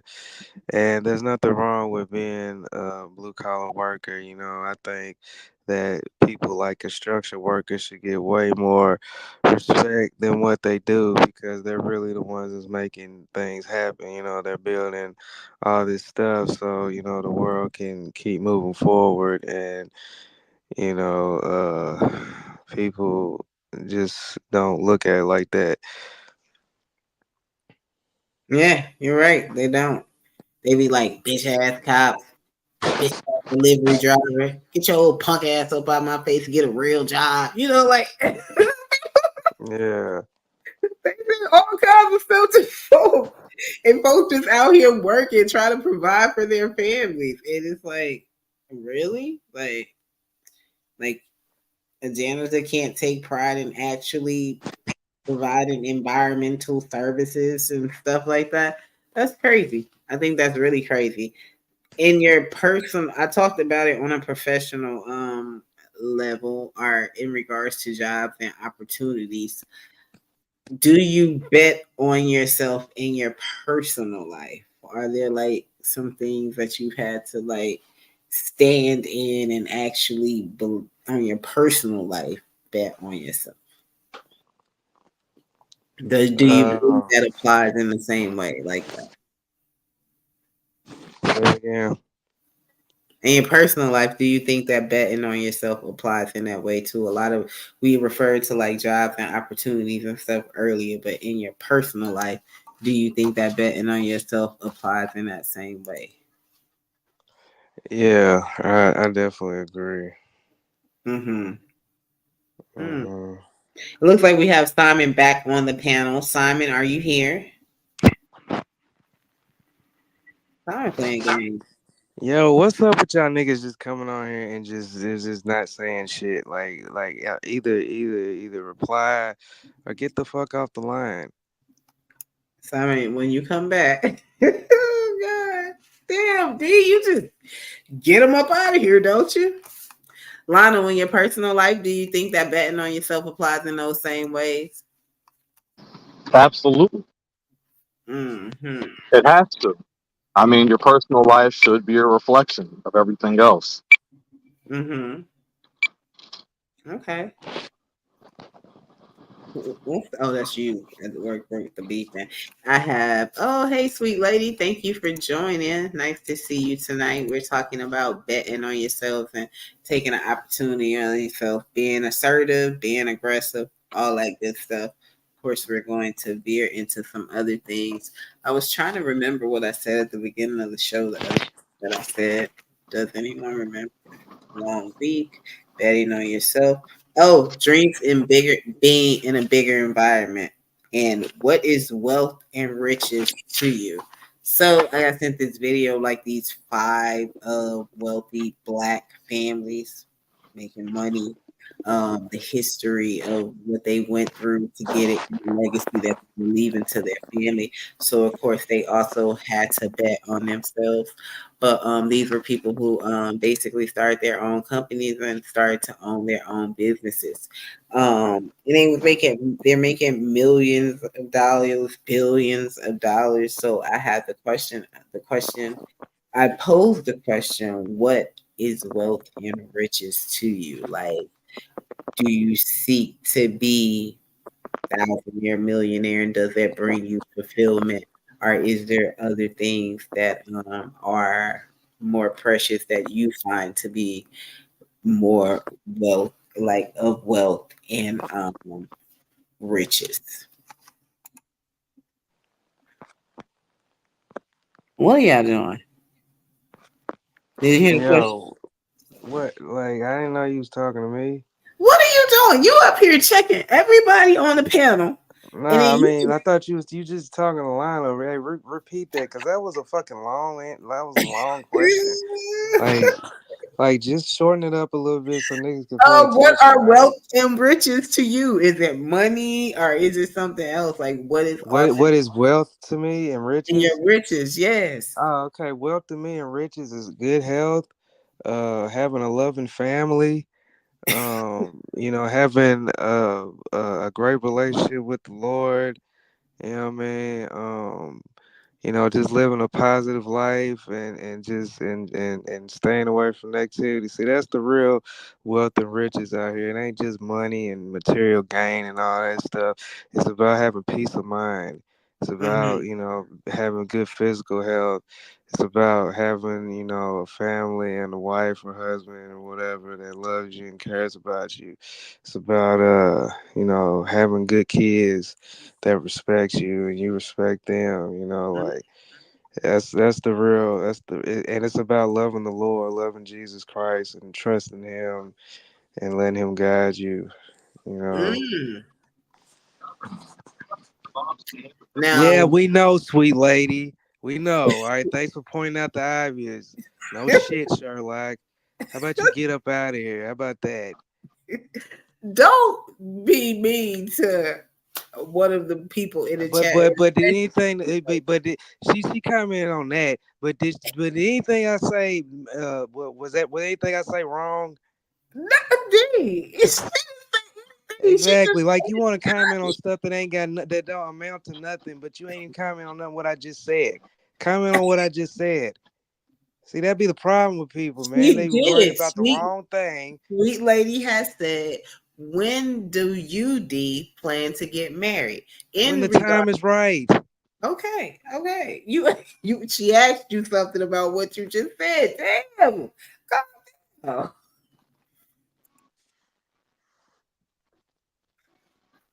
thank you. Lionel, what do you think Yeah, wealth and riches are? What is wealth and riches to you? I'm still trying to figure it out. Okay. Okay. Yeah, I don't have a concrete answer. I'm honestly still trying to figure it out. Simon, are you here? Simon, I got to get you up out of here because what are you doing? Like, you're not getting it together. I can't hear you or you're muted. What's going on, Simon? So, what are wealth and riches to me? I basically agree with what D said. Like, I definitely, everything you said, D, I totally agree with. That's what it is for me. Um, I love Lionel's answer because I believe that it was very true and very honest. Um, and I believe that D's answer was very true and very honest. And because I agree with him, I think it was very true and very honest. But D, oftentimes people say that money is everything, and if you just have that, you will have everything. So, because you and I think that wealth and riches are what it is that because we don't have money? They say that people who don't I have don't money. know about you, but I got money, so I mean, I don't know what you talking about. But what I want to say is, what I wanted to say is this: see, money isn't That's my everything, all right? question, D. Money isn't everything, all right? Like, I mean, it's people right now that have millions and millions, and they're not happy at all because they don't love themselves, or they may have some mental problems going on, or whatever the case may be. What's up, Ross But girl? like buying shit is not gonna like take away the pain. You know what I'm saying? Like having money Mhm. is not gonna make you. It's not gonna like it's not gonna make you feel better as a person just cause you're able to just Right cause here, you have Ross access girl. to things now. You know what I mean? Like you're still gonna have that sadness in you or whatever the case may be or whatever. So people gotta understand that money Is that isn't everything. who Material is that? things what? What's your name? No, I heard your voice before. You be on Miss T channel, right? Yeah, I've been on there a couple Oh times, yeah. yeah. Is This that is D speaking. DS. D is speaking. oh sorry about that, Miss Ross girl. Bless. Hey. I'm going to get to you in a second. You're all right. Go ahead, D. I apologize about that. Nah, I was just gonna say like money just isn't everything, like I mean I know it's gonna sound real cliche and we all heard it before, but it's true. Like you can't take this shit with you. You can't. When you leave this earth, all you're gonna have is your spirit. You ain't gonna have none of this stuff that you have on this earth. So you just have to make sure that you just get right with the Lord before that time comes. You know what I mean, and stop putting so much emphasis on material things and money and stuff because it's eventually that stuff is gonna. I mean, you buy some shoes or whatever, whatever the fuck. I mean, eventually they're gonna break down and you're not even gonna be able to wear it no more or use it anymore. I kind And of does disagree. this making sense? Because I see Sweet Yeah. Lady in the comment section. She just keeps talking crazy, you know what I'm saying? Not even commenting on the things that I'm talking about, just being a real asshole, man. Like, I mean, if you're not gonna comment on what I'm talking about, then get up out of here, man. Quit all the trolling all the time. G. I'm trying to be serious on Rise Girl shit, man. You know Yeah, what I mean? Ross Yeah, I'm going to girl. need you to not come at sweet lady Be like that. focused. Ross girl be focused. Focus. Matter of fact, you just came up, sweet lady, since you talking crazy. Sweet Yeah, lady, I kind of come up. disagree with this. Come up. What you What's up? say, Lionel? I That's said I kind of disagree with that. that's the store guy. He the one that owned the store or something like that. I like him. Okay, He's pretty Lionel, dumb and can't, all that. I'm gonna get to that. Let me get these two on the panel. Rashu, thank you for joining the panel. Florida, thank you for joining. Oh, everybody hopping over. We finna vibe now. I appreciate it. Thank you guys. This is the reasoning with Rod. Thank you Wait, for. whoa, what's going on? I am You finna find out right now, God damn on it. You the finna find panel. out. You finna find out right now, God damn it. Thank you for joining. We are talking about betting on yourself and Okay, I have got you time. bet on yourself. Go ahead, Florida. You can go to it. Betting on yourself, you got to make sure it's simple mathematics. 2 + 2 = 4. So you got to put yourself in the right position to make sure you succeed. As simple as that. Mm-hmm. That's all it is. You know, Mm-hmm. that's all it is. Don't overthink things. Don't do nothing out the ordinary. Just put yourself in the right position. Only you control yourself. You know how they say only you can prevent forest fires. Mm-hmm. You can put yourself in the right position to succeed. Only you. So You're right. just put yourself in the right position to succeed. Some situations, because of if you've been brought up, some situations are more difficult than others. Life isn't fair. My mom used to always tell me that life isn't fair, but you can control your. You can somewhat control to put yourself in the right position to succeed. Just keep it Mm-hmm. simple. But not all situations are the same. Everybody knows every situation not the same. Some situations are more difficult to dig yourself out of than others. But Mm-hmm. life isn't fair. Mm-hmm. You get born and you get dealt the hand that you was brought into. So when you come out that coochie, whatever hand you was dealt, that is what it is. You Mm. just got to make it work. Oh wow. Oh wow. The baby come out the coochie, right? In some Yes, this it yes, does. yes, Yeah. Yeah. yes. Okay. True. So when you get brought out the coochie, whatever hand you brought, so meaning whatever situation you brought into, you got Mm-hmm. to make the best of you can. It, Mm-hmm. life isn't fair. So if you come out of a effed up situation, you got to try to make the best of the situation as you can. That's all I'm saying. That's it. Okay. It's Thank keep you it for that. simple. Thank you for I try to that. keep it simple. I Thank like you your for that. background. You Thank got you. the Thank you. hair. Yeah, You you know. vibing. But CT told me to come over here. thank So you. thank you. Oh, Yeah, oh, you like see, I think CT got tired of us niggas. We was driving him crazy over there. You know how CT get tired of niggas. oh, he He put like your take y'all that. He like take y'all ass over to the Ross. Like take y'all ass over to the Ross. You know how CT is. Take y'all ass over to the Ross. I'm shutting this shit down. Take y'all ass over there. So maybe you can deal with us a little bit. Because a I'm lot of glad us, because I know. Lionel, D, Rashu, what's up, fellas? What up? What they do? All right. Thank you for that, Florida. I appreciate that. Um, Dang, I disagree with that too. oh, okay. And I'm gonna let you speak on that too. No, you're fine. Rashu came also. Thank you, Lana. So I want Rashu to speak. Thank you, Rashu, for joining the channel. I think that this is your first time coming over here, and I really appreciate that. Before I get to that, I want to thank my brother, who I call my brother Chaotic Truth, for getting tired of y'all asses and sending y'all over here. I'm sure he was, because he's been working all day. He's been on all day, Yeah, he and was. he He is a the hard hardest worker. working man on YouTube. Yeah, So he is. He thank is. you so much. I forever appreciate that, and you forever have my support. Rashu, thank you so much for joining. We are talking about betting on ourselves tonight. This topic came up because I said that I was put in a position where I had to present myself.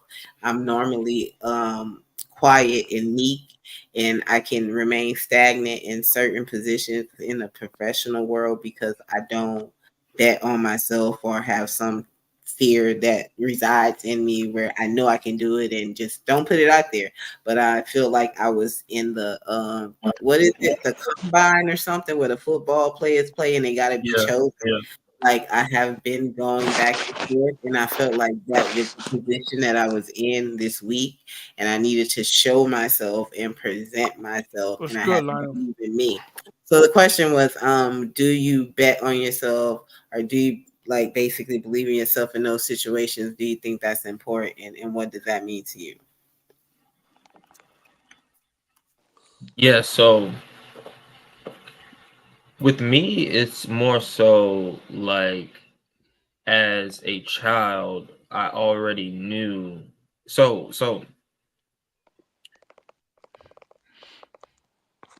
long story short, I've learned things about setting intentions, right?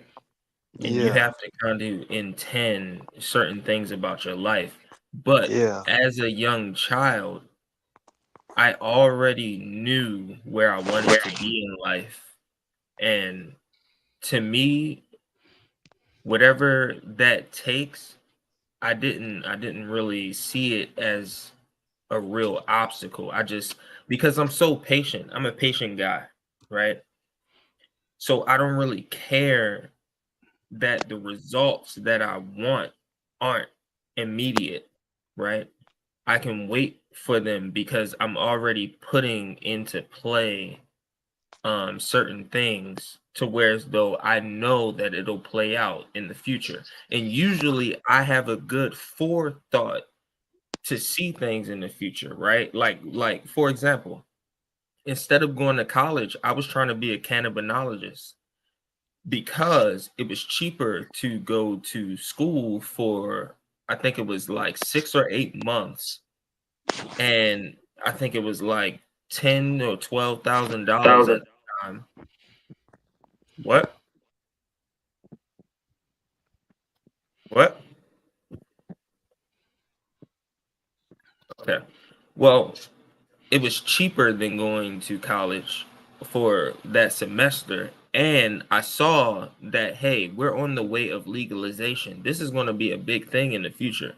But I had to pitch that to my parents.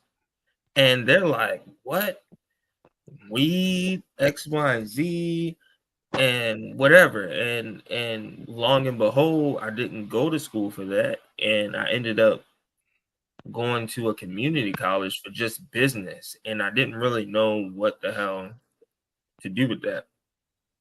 But my parents owned businesses, so I just worked under my dad as a contractor, but basically doing remodeling work for him as a laborer. When I started that job, he said that he was going to teach me how to be a contractor. Ultimately, I was just cheap labor. So at some point I had to pivot because we ended up butting heads, Wow. and I asked myself, hey, what do I really love to do? And I always was into electronics Mm-hmm. and car audio stuff, right? So that being I own a vehicle, and I associate myself with people who are audiophiles, and we have upwards of $20,000 in vehicles that we don't give a fuck about because we just like to play music very loudly and wow people. And we go to shows just to do this, whatever. But I've been doing that since I had been young and been building up over time. So I was like, I've been building electronics for all this time. What can I do to get myself into that type of field? Ended up getting into myself into that type of field where they were hiring to train, ended up training me, ended up paying to get me certified in military DOD type of equipment and electronics. And then that usher me over to working for NASA, that usher me over to working for SAIC, Lockheed Martin, all these other places. So what I'm saying is like, just because you go through something does not mean that there's something you can't learn, or there's life might be trying to tell you something, right?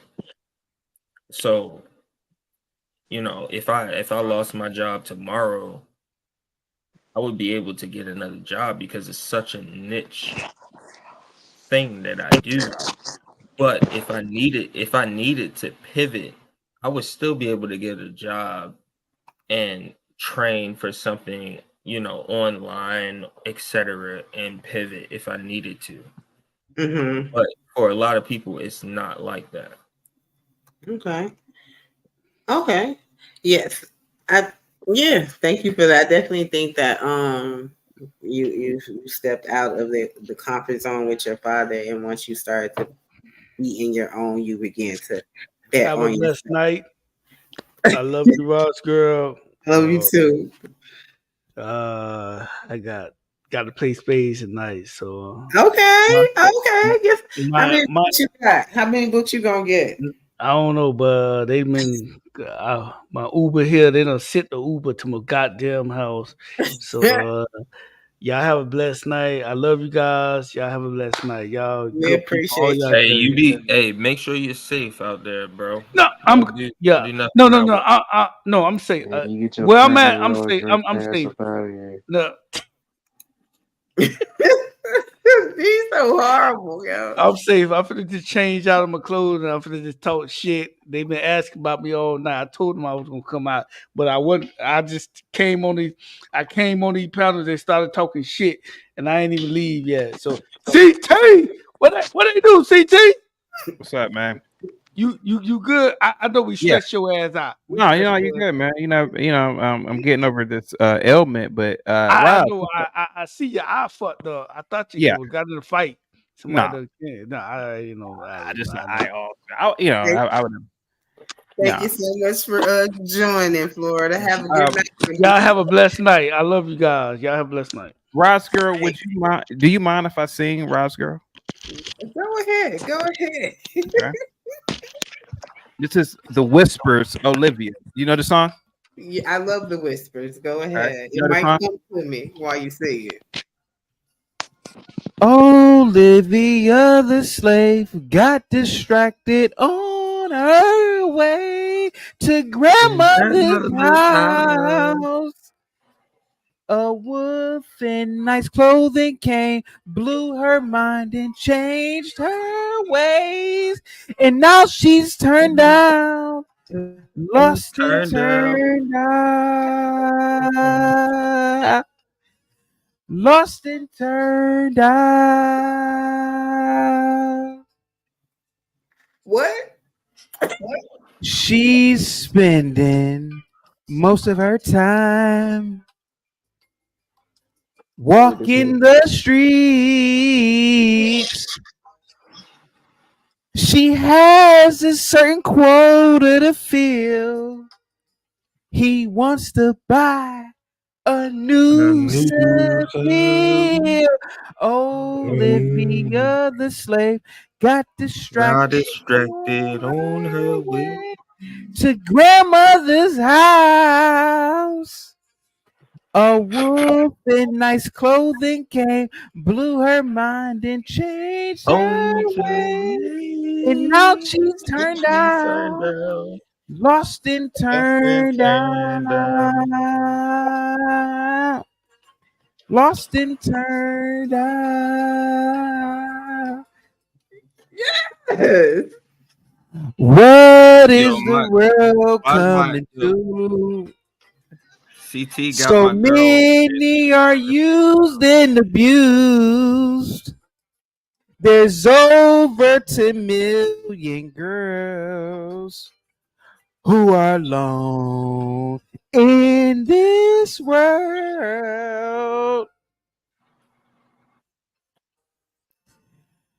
What will your kinfolk say? Olivia the slave must be breaking their hearts in two. Listen close. They're calling you. Olivia the slave got distracted on her way to To grandmother's grandmother's house. house. A wolf in nice clothing came, blew her mind and changed her way. And now she's turned down, lost and turned out. Olivia, where's your will? Austin turned out. Don't buy that guy, no Seville.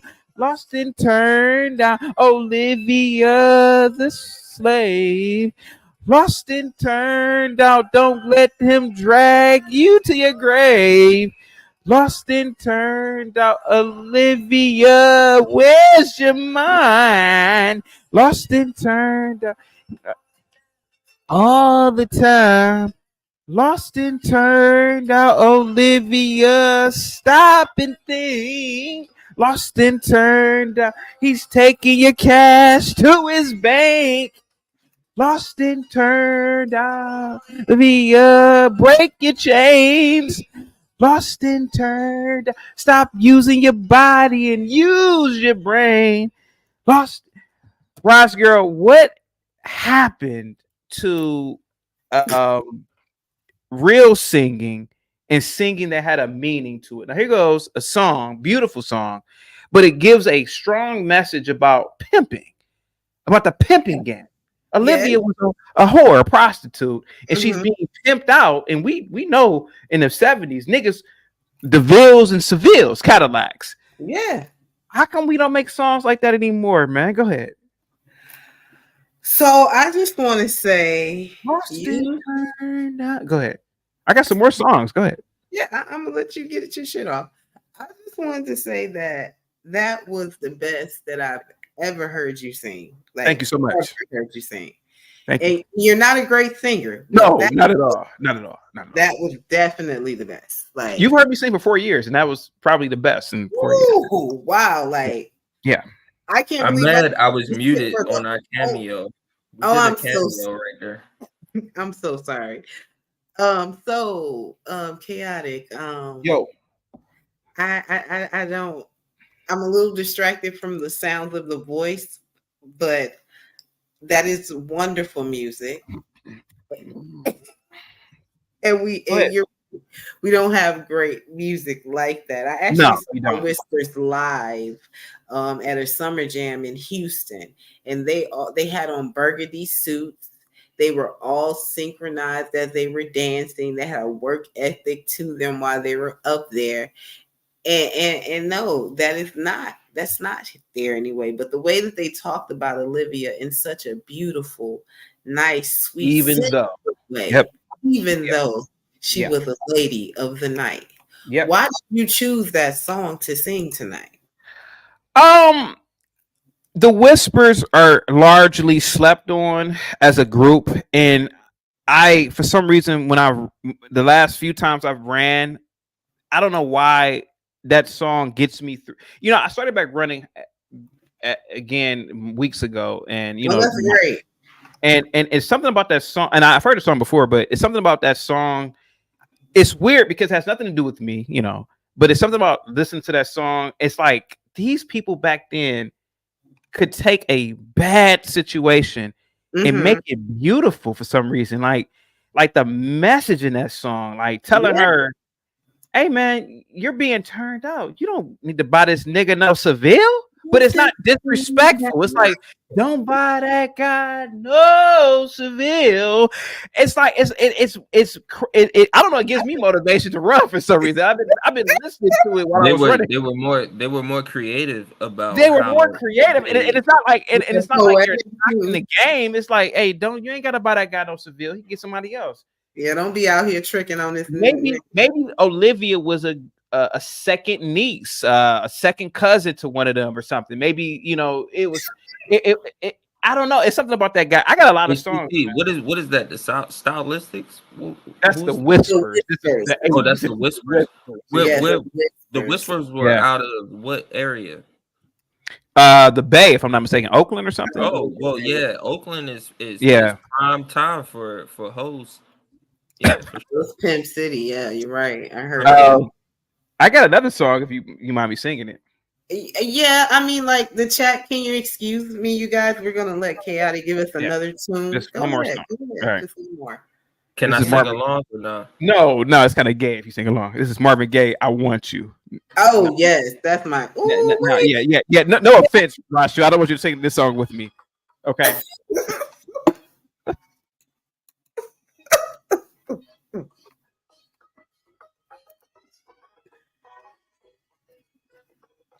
Niggas had talent back in the day, You boy. did it. Ooh, yeah. Ah.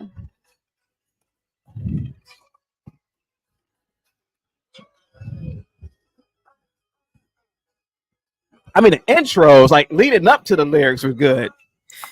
It This was is Marvin Gaye, man.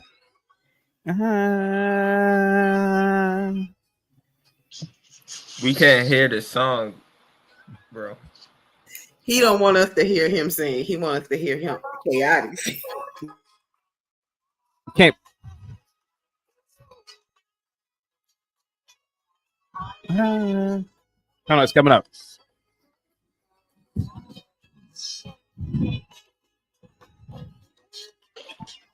I'm crying over here. And I want you.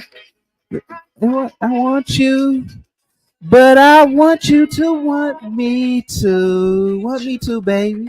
And I want you to want me to. I want you.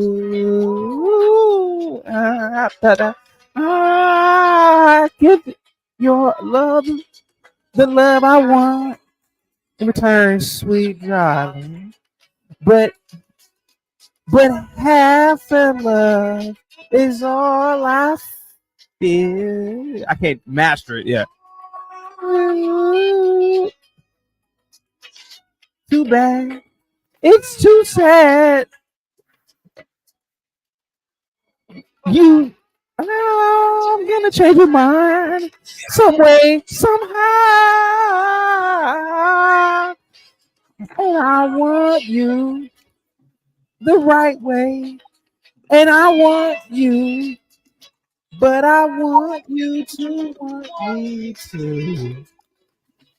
Just like I want you. Just like I want you.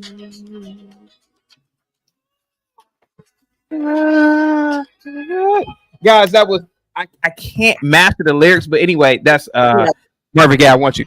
Anyway, go ahead. Yes, you did the best you can, and the way he described his sexual nature and desire for that woman so poetically, poetically. Yeah, Go ahead. No, Mavis said Chaotic's voice or singing voice is chaotic, but it's the truth. Jesus Christ. All right, go ahead. So, what's the conversation today? Chaotic tonight. We're talking on betting on yourself, and it's ironic that you're up here because I would think that you are a person who I have seen bet on himself and gain success from it. Yeah. So I was speaking on how I was in a position at my job where I felt like I was at like a football combine, and I needed to just perform and sell myself so that I could get what I want because the prize was right there. And oftentimes I'm never assertive to do that and bet on myself. So the question tonight was something's wrong with your screen. I don't know what happened. It keeps flickering. Go ahead. Oh, the question tonight was have you bet on yourself? I did. And what was those benefits of that? What propelled you to get to that point? Yeah, I betted on myself in 2016 when I stopped working for people and I just worked for myself. Let's go. See, talk about it. Yeah, I can't work for people, man. I mean, I'm not knocking people who do. I just can't do it. I can't. I can't do deadlines and meetings, and I can't. My brain just doesn't comprehend that. I really believe that I would rather live in a cardboard box in the side of an alley, working on whatever it is. Like even if I'm selling mangoes on the side of the road, I can't work for people. So I've started so many different little businesses, whether it was cleaning businesses or property preservation, which I've told you before. I did clean outs. Like I did like commercial clean outs before. I can't work for people, man. I can't. And truth be told, I really wish that I was a part of the tech industry. But yeah, so that to answer that question, yeah. So that's So what it means. Go ahead. Go ahead. I'm glad you said that, chaotic, because we have DS up here, and D and I was talking about should people take pride in being 9-to-5ers. Most people Yeah. think they Oh yeah. Oh, work. absolutely. Absolutely. Okay. Yeah, absolutely. Whether it's the tradesman or some sort of service job, like a delivering. I mean, collecting trash.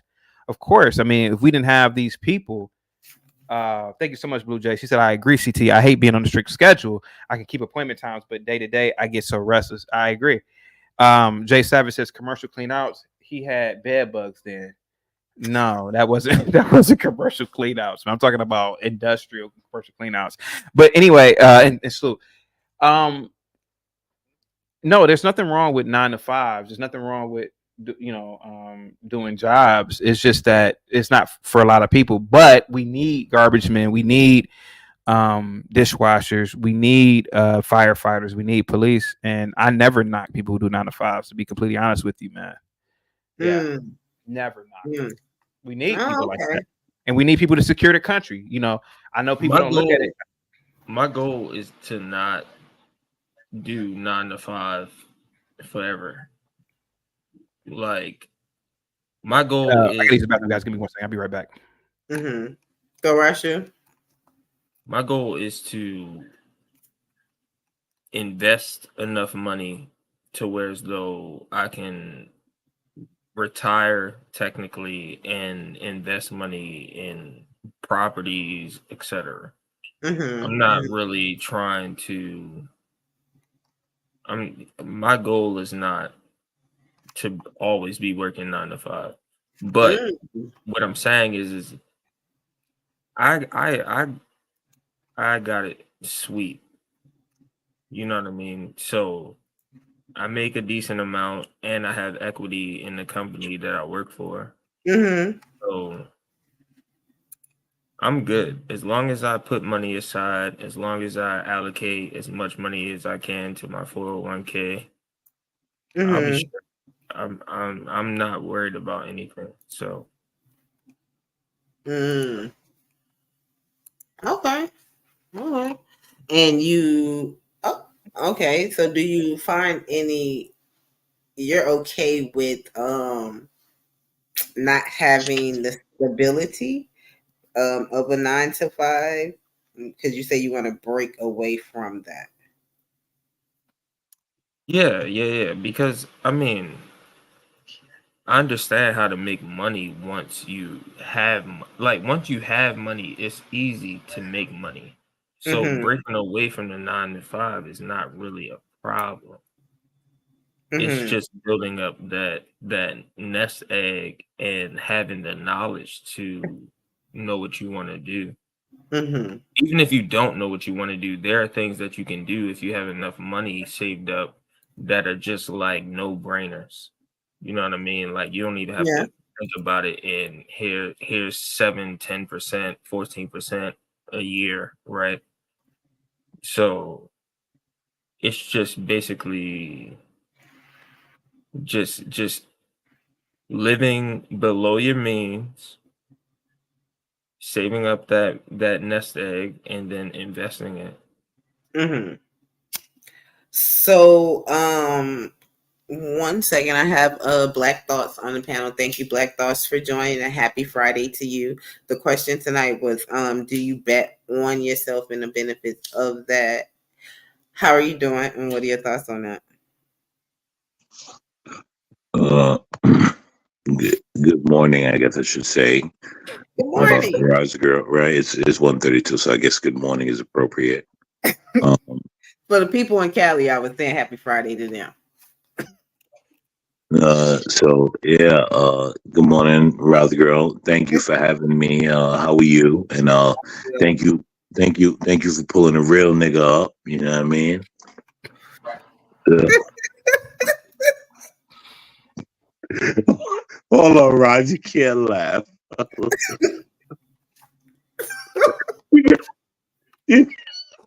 Hold man on. had All that right. henny. He had that Uh, henny tonight. uh, no, sir. I'm a vodka drinker. I don't drink any. That's for the blacks. Um, No, I'm all right. saying tonight. So, Tonight.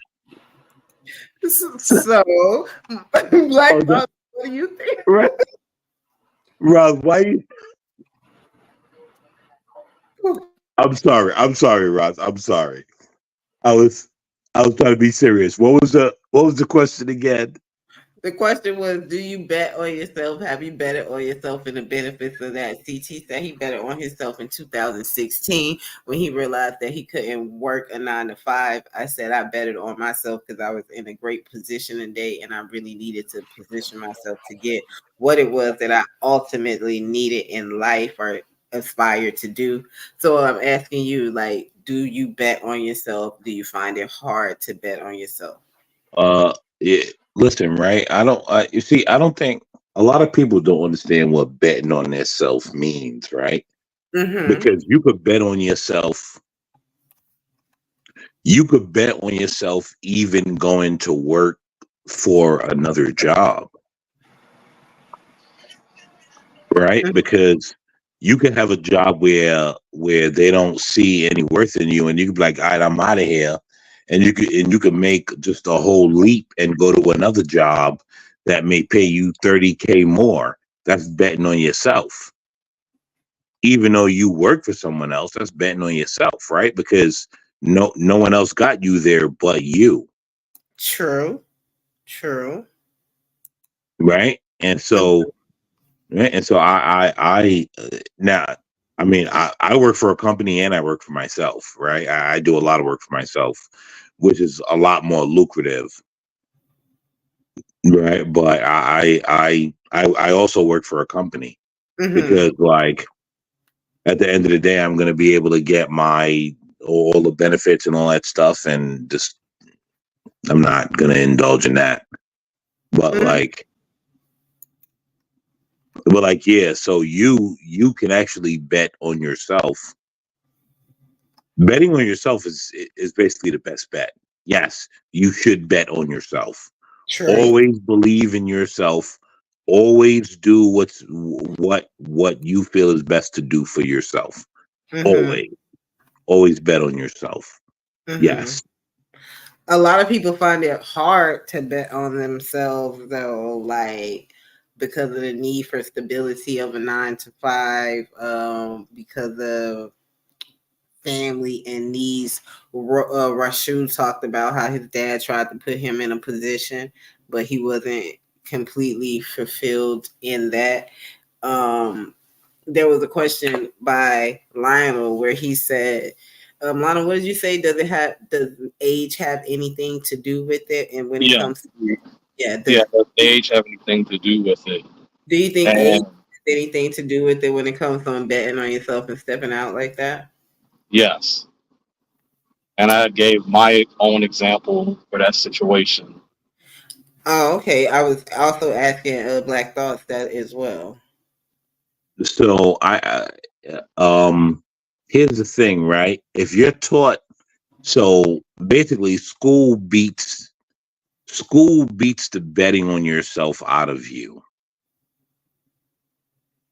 Mm, And so if you are taught to bet on yourself from young, you're going to do it.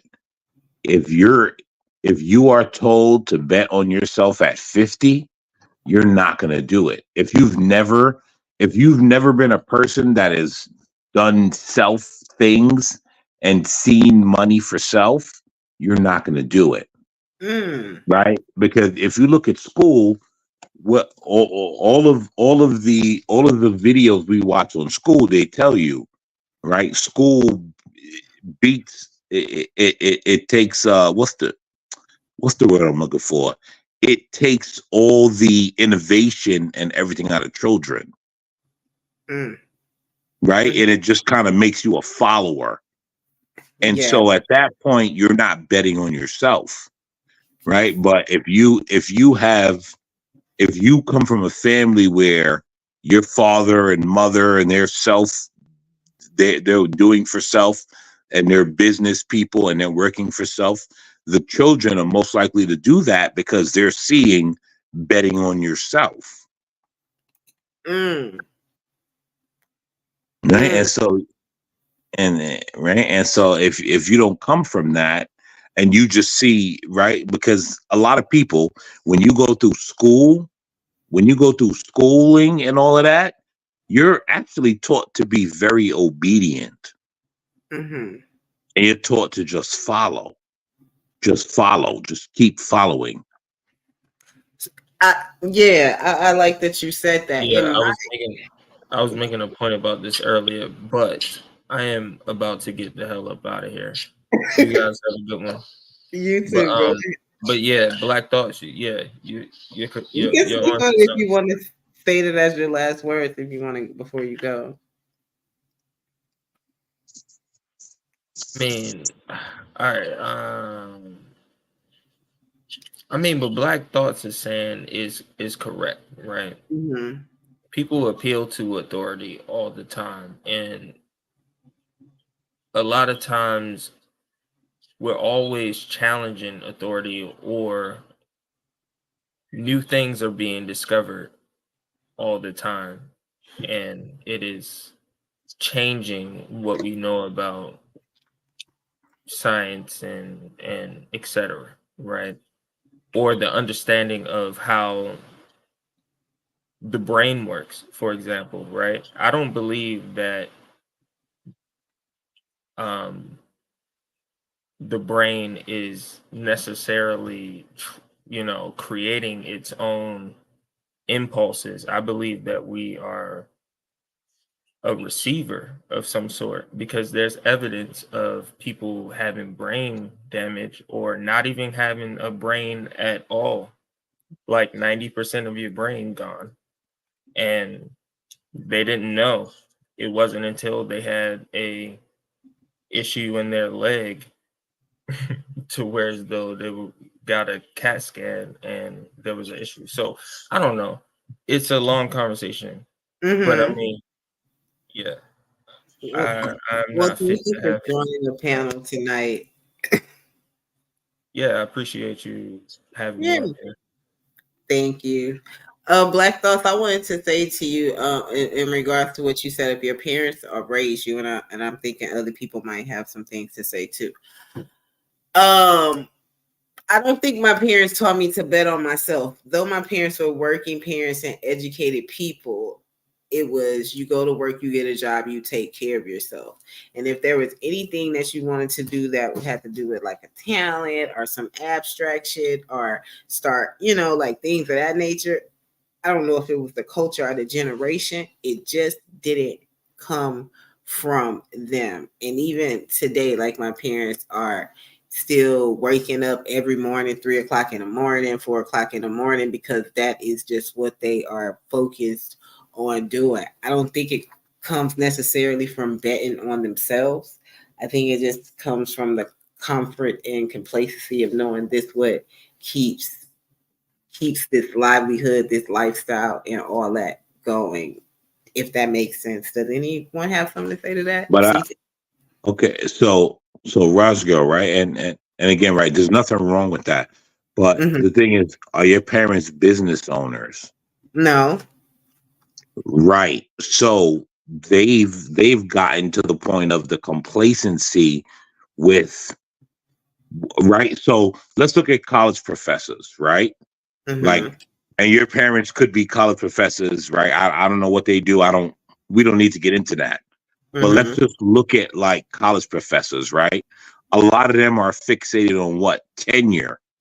Mm-hmm. because in the tenure there's what? There's security, Yeah. right? And so a lot of people are taught to find the security. Mm-hmm. And so as society goes on, because I'm assuming, right, you're a child where your parents told you go to college, make sure you get a good degree, and get you some security in a job, right? Like Good job. all of our parents, we're all Mm-hmm. from the same generation. Let's be real. That was Mm-hmm. that was what was pushed on us. Go to college, get a degree, make sure you get you some security, right? Like, At all come on, costs. Yeah. right? Mm-hmm. And so and so there's a lot of security that's pushed on us, right? Get a government job or whatever, but get you some security. Yeah. Very different from the children that grow up under business owners. The business owners do not push get you some security. Mm-hmm. They don't push that. Get you some security under the government. They get you some security under your own hard work and doing. Mm-hmm. And I so can. that's the difference I'm talking about. Okay. You want to respond to that chaotic Lionel? Anyway. No, I'm good. I'm listening. Go ahead. I'm listening. Cool. I'm listening. Thank you. Lionel, I know you had something that you wanted to say about I don't even remember. you what? I don't even remember. Sorry about that. Blue Jay, You're thank you fine. Blue Jay, thank you for joining the panel. We're talking about betting on yourself. And do you bet on yourself? We also spoke on is there pride in being a 9 to 5er? The new influencers and FaceTime and all that shit is saying you need to own your own business, you need to do this, you need to do that. Hey, Go ahead. oh sorry, I thought you said my name, and then I got a freaking phone call right then. Hmm? So I didn't want to interrupt, but I heard you say my name, and then right then I got a call. Yeah, I So I had was to just wait. posing a question to you. I'm Do you sorry about need that. to take No, take? you're good. Oh, okay. I just hope they don't call back. I'm trying to take, so maybe give me like 1 minute. Sure, go ahead. Thanks. D, how are you doing on the panel? You're awfully quiet. D, I gotta get you up out of here. I do So have a reply though. Go ahead. Not all of us are taught the security situation. Mm-hmm. Some of us are literally taught that you're supposed to fail. We're supposed to what? Thin? Fail. Some of Okay. us are taught that you are supposed to fail, that you are not supposed to succeed in life. Mm. And this is literally by the parents, the church, and the school. You're saying the school, the church, and the parents tell children that they aren't going to Going see. off of personal experiences all. Okay. Okay. Like Jesus Christ. this was verbalized from these. Hold on, Go ahead. hold on, pause real quick, Roz. Do you want to go down this road that this guy is talking about? Because he's absolutely accurate. He's accurate. But do we want to go down that road? Yeah, I want to hear what he has to say. Yeah. Okay. All right, sir. Sir, continue. Yeah, I'm just saying that sometimes you're not being taught to find that 9 to 5 job or to find security. I mean, ultimately, sometimes your environment is the biggest reason why you will not advance. Okay. So I did say that sometimes your dreams and your visions are bigger than your environment.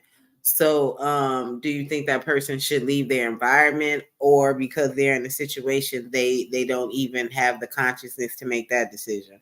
And like for me, it's the second one. Sometimes you're not old enough to just think that. Mm. That's why I also asked about age. Okay. Hey, Lionel. Anyone? Can I Go ahead. if I can, right? Because I don't want to step in front of anyone. So if there's no one that wants to talk, then I'll talk. But I want to give everyone the platform to talk. I don't want to step in front of anyone. Go ahead, Black Belt. So what part of what I believe this gentleman is talking about is that imagine being 1 year old, right? And now I'm gonna take everybody down a dirty, dark road. Imagine being 1 year old and taught mostly by your mother, you can't be nothing because white supremacy is holding you back. You think black mothers teach that to their kids? No, Are you? I'm Wait, not hold doing that. on, hold I on, think some hold do on, because I've worked. hold on. I've worked in social. I mean, I worked in case management and probation in schools. A lot of those mothers are ghetto, ratchet. I don't. Do they? Do you think they teach that? Because I never Hold heard that. on, hold on, hold on. Are you guys I'm not disagreeing blind? with you. I'm just asking. I'm just asking. Okay, let me ask you a question. Go to every video where you hear screaming white supremacy. Who do you see screaming it? Well, that's a convenience after. No, no, no, no, no, no, no, no, no, no. Who do you see screaming it? That's black women, but that's a convenience after an incident. I, I I saw okay. it. Boy, Oh, sorry. No, Go I'm ahead. just. So I mean, you I'm not. think that the black mom is preaching white supremacy? It's preaching the child like white supremacy, I not teaching. From think. experience, yes, Wow, but that's and only personal experience. I'm black. Look, Yeah, but I'm asking Black Thought. In what It, way? I don't think. I know. She's preaching white supremacy nonstop to black man. You can't cross the street because police gonna kill you. White supremacy. You can't do this because the white man is gonna stop you. You can't do that because the white man is gonna stop you. Mm. Come on, Rosger. No, Rosger, you know it's the truth. You see it. You Yeah, see it. I could see how you could say that they're preaching white supremacy and to limiting them on opportunities by saying that. I could see that because I know that some others say certain statements like that. So But now, white supremacy, or is that trying to tell the child how to live in this world in the skin that they're in? well, hold on. Think about it, right? If you continue to tell me, right, if I come out your womb and from the time that I'm able to comprehend you telling me about white supremacy, right? When I gotta go out into the world, what am I supposed to think? Because you've been telling me that since I came out your womb. Mm-hmm. So what am I supposed to believe when I actually have to do my own thing at what age? 14? Let's say 14, right? 13, right? Mm. 13 is the legal working age. Mm-hmm. Let's say 13. Oh From my wow. comprehension years to 13, which the comprehension years for every child is different, because I've come to realize, having children, that my daughters remember things at different ages that I'm just like, I don't even know why you guys remember that. To me, it's completely insignificant. I was just being a father, and to them, it's just like, oh no, this was great. And I'm like, I was just being a father. But either way, different years, right? Yeah. They remember it. Mm-hmm. And now imagine that, and then at 13, 14, and you're going out to work, and then you turn on the news, and the white people, right, are telling you white supremacy. Your mother told you white supremacy, and then the white people are telling you white supremacy. Mm-hmm. What are you going to think? Yeah. I mean, I get. Uh, uh, yeah. I mean, because I try to see everyone's perspective, um, and everyone's walk is just hard. Yeah, But just isn't this just about being real at some point?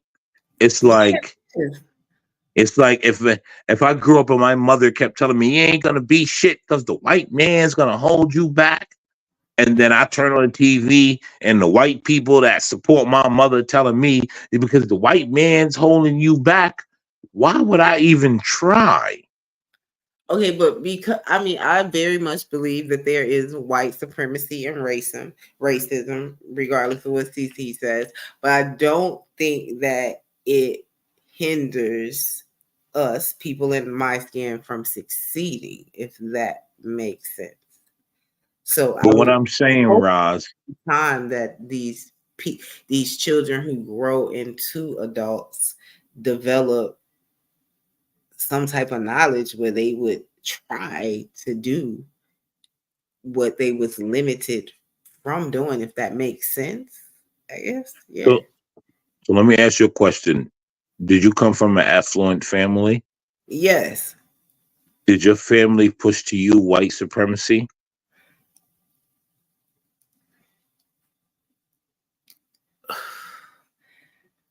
There were Tell the very truth. Tell the there were truth. Just say plenty. no, Roz. It's okay. It's I okay. mean, Just say no. white supremacy, they push the inequality that Americans experienced in societies. They did push that. Okay, but the And level of what I okay, had to be and what I needed to get over that and conquer that. okay. So the level of so-called white supremacy that you subscribe to today, did you learn it from them or did you learn it from white people in college?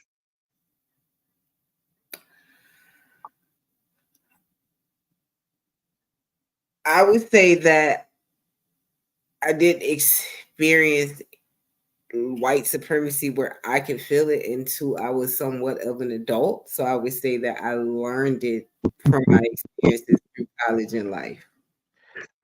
Roz girl, did you learn from your parents or did you learn it from the white people in college? I learned it from my parents, so to speak, and from most sort experiencing it. Go ahead. Listen, I gotta put on my cape for your parents. They didn't teach you that. Yeah, yeah. It I wasn't. got, I got, I gotta put on my cape for your parents. You didn't learn that from them. Yeah, my parents taught being prideful and being black and having and getting what they don't want you to have and being better than them. So that's what my parents taught me.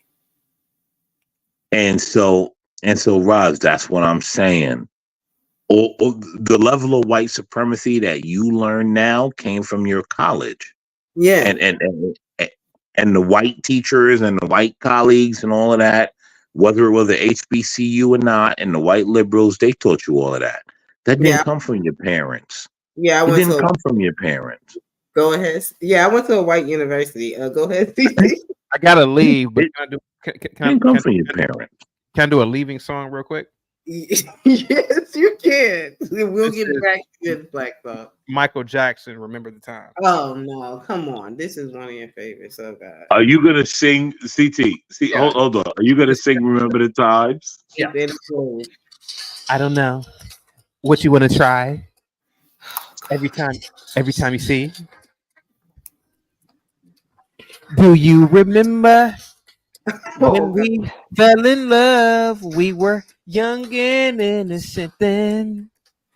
Do you remember how it all began? It seemed like heaven, so why it did end? Do you remember back in the fall? That's so early. We be all together. Do you remember us holding hands in each other's eyes? We stare. Me, do you remember the time when we fell in love? Do you remember the time when Oh, we first met? Girl, remember the time when we fell in love? Do you remember the time? Do you remember Oh, how we used to talk? You know, we stay on the phone till night, till dawn. Do you remember all the things we said? Like, I love you so I'll never let you go. Do you remember back in the spring? Every morning birds would sing. Do you remember those special times? They'll just go on and on in the back of my mind. Do you remember the time when we fell in love? Do you remember the time when oh, we fell in love, girl? That was When we fell amazing. in love, do you Oh, wait, sorry. remember the Not done. time? Those sweet memories will always Oh be no. dear to me. And girl, no matter what we said, I will never forget what we had. Now, Oh God. baby, do you remember the time when we fell in love? Do you remember the time when we first met, girl? Remember the time when we fell in love? Do you remember the time? You remember the time? Do you remember? Fell in love. Do you remember the time? Do you remember the time when we fell in love? Do you remember the time? Remember my baby? Remember the time? Woo! Do you remember the time? Do you remember, girl? Do you remember the time? Oh, you and me. Remember the time till 3. What about us, girl? Huh? Do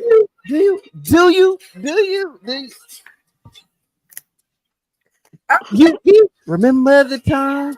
You what about remember the time? Remember the time in the park? Remember the time? Do you remember the time? Guys, I gotta get up out of here. I'll let That's you guys great, Stefan. thank couple of you guys. so Have a good much one, guys. for Peace. the panel. That is Yeah, true. yeah, have a good one, guys. Peace.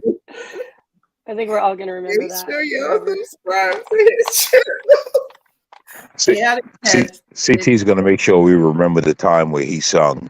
Exactly. Yeah, he he started this thing with singing songs and taking requests to sing songs. So that voice is memorable. But Black Rock, no, yes, that's how I learned it. I went to a private white university. It was a Lutheran private school, and when I went in year 2002, it was only like 13 black girls and like 30 black men at the school, and we were all on the basketball, track, football team, things of that nature. And it was a culture shock growing up amongst all black people. I wanted to go to a black university. My mom told me, no, you need to go to a diverse art university because that's what you're going to be dealing with when you get in the world. And that's awesome. Yeah, I don't. Here's the thing, right? So my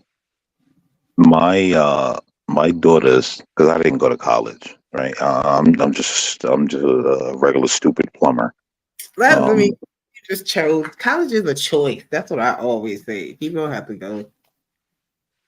but but so my daughters, right? Like they have to go to college because even though I didn't go to college, They gotta I go. I push college on them because I understand the importance of college, right? And my children's grandfather has their college funds set aside, right? That thing, yeah. And he went to a HBCU. He wants them to go to HBCU. But do you know what the sell always is? Mm-hmm. The sale of HBCU is What? we blackout jail. They don't sell you on the curriculum. They don't sell you on there's a great, there's a great science, there's a great STEM. They don't sell you on any of that. The sale is always, oh, well, we black out here. And I'm Mm, like, if we want to be black out here, we can just move back to the ghetto and be black out mm, here. yeah. Yeah, we black out here. That's the I go too. Right. And so that's Shut my up. problem with it. It's like, you got to give me something more than we black out here because we actually have to learn something. Mm. Okay. So, do you want your daughters to go to a? So, are they going to go? Do they have the choice? Like, what if they don't want to go to a black university? Is that fine? Wait, I don't promote my children. I don't, I don't want my daughters to go to a HBCU. Like, Mm. I want them to go to a college that has the best courses for what they want to be well versed in. I don't Oh. like that entire we blackout chair. That doesn't work. And to the person that put up the cap thinking that, oh, my children don't have that, that just goes to show you that they believe that black people don't have those means. Mm. Mm. Yeah. But I understand. Yeah, college was definitely not a choice for me. My mom was like, you're anybody that's living under this roof is going to college, period, and you will graduate. I often have realized that a lot of people didn't have that opportunity. So now I try to see it as it's a choice. Where growing up, it was mandatory. Like you had to do this to succeed in life.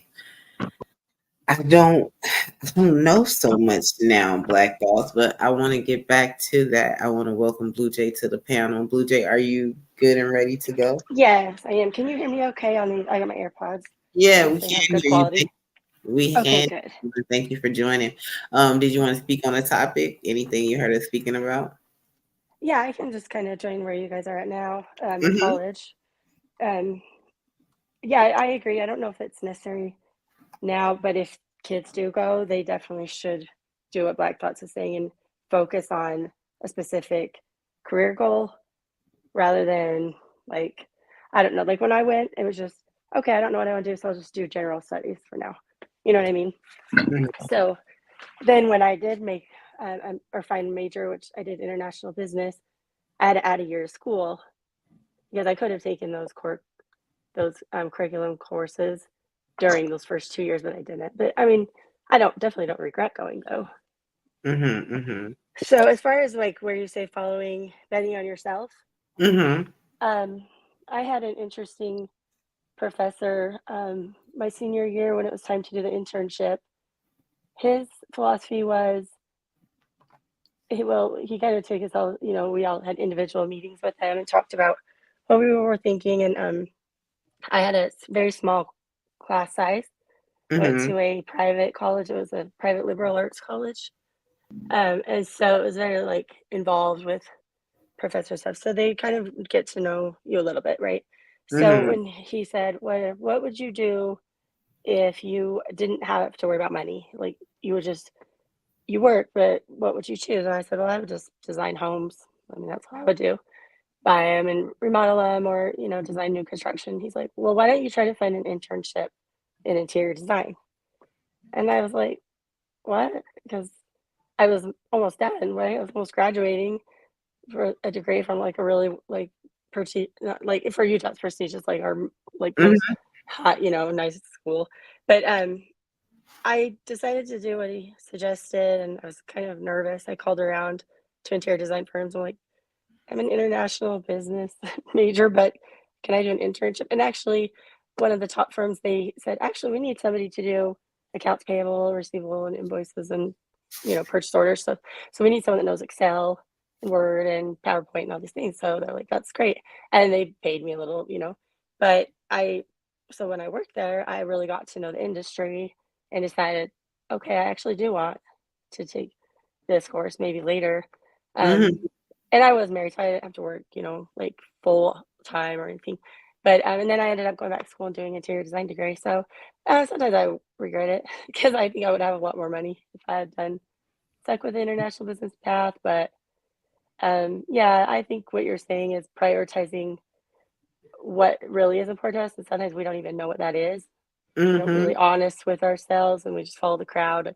Oh, we gotta be rich, or and so when you really like think about your core values and like what makes you feel energized or at peace, sometimes it's not what we think it will be. Sometimes it's time, like CT was saying. Some people are after, financial freedom, and that's great. I definitely applaud that as well. But I Yeah. think we don't bet on ourselves because we don't even know what we're betting on. We don't really know ourselves well enough to make a Wow. decision. Yeah. Really? You don't think that you know yourself well enough to bet on yourself? I think I do now, but I think that it took some leaps of faith, definitely, Mhm. and it could have gone either way. But like I said, I mean, I wouldn't trade being able to be self-employed, but I think maybe it's hard to say what could have been, right? Because we don't know.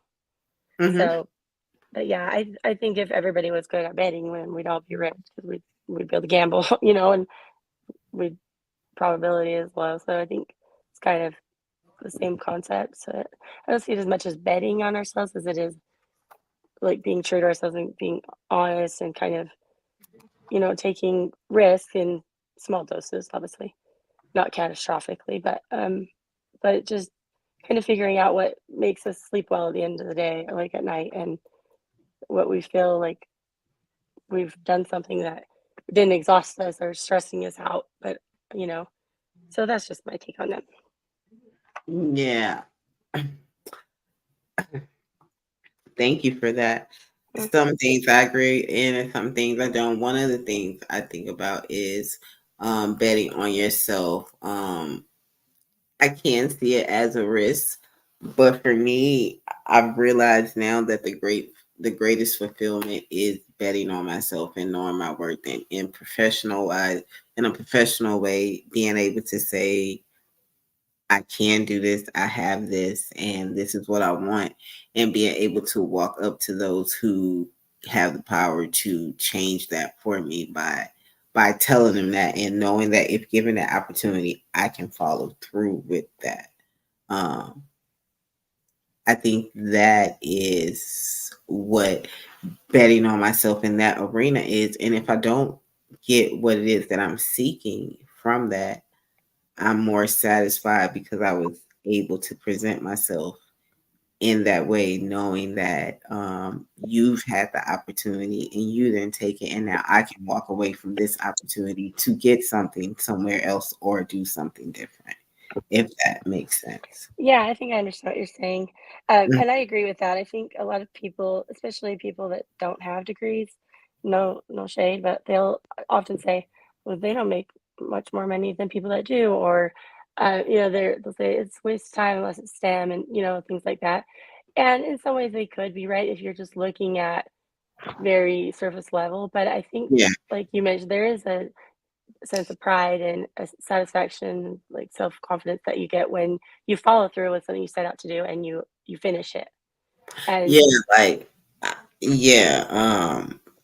I someone said something about having a plan and knowing what it is that you want. So I've always known what I wanted to do, and I have taken every avenue to get there. So I could have had a degree, and in many situations I have taken a job that was considerably less in doing something that didn't even require a degree, but it was in the arena, in the field, and I'm trying to get myself there. Although I had a degree, that degree wasn't getting me through the door. So now I need to gain this experience and stuff like that. So I can definitely relate yeah. to that. That's how the interior design was. I was like, it's kind of like low pay at first. I had to work for someone and then start out on my own. It takes a while and you do sacrifice, but you have a goal in mind. So I can totally understand that. And then, oh, have you started your new position yet? You mentioned. Me, no, like I'm going back and forth through this situation right now. Okay. Oh, Okay. I Black Thoughts, I think I see that. mentioned. Oh, sorry. Go ahead. Go ahead. No, you go ahead. I'm sorry. Black Thoughts, I thought you unmuted. Was there something that you wanted to say? Well, I also wanted to I also want to say this, right? To be fair to the young kids, right? Mm-hmm. We expect them to know where they're going once they go to college. Mm-hmm. And if we're all going to be honest, none of us knew until a certain age. And most likely it's after college, unless you're sort of always pushed to a certain direction, right? So one of my good friends, right, is an attorney. And I grew up with this guy. Like he like grew up with this guy. He's an attorney. The reason why he knew he needed to be an attorney is because his parents pushed that. Right. His father was a school teacher, his mother was in IT. And they pushed him towards that. But you have a lot of kids where their parents don't push them towards anything, where they're just like, go to college and figure it out. What the hell? Why are we expecting 24-year-old kids to know which direction their life is going at 24 and to choose a major right in a way in which they're going? Like, why are we doing that? To me, that seems a little unfair.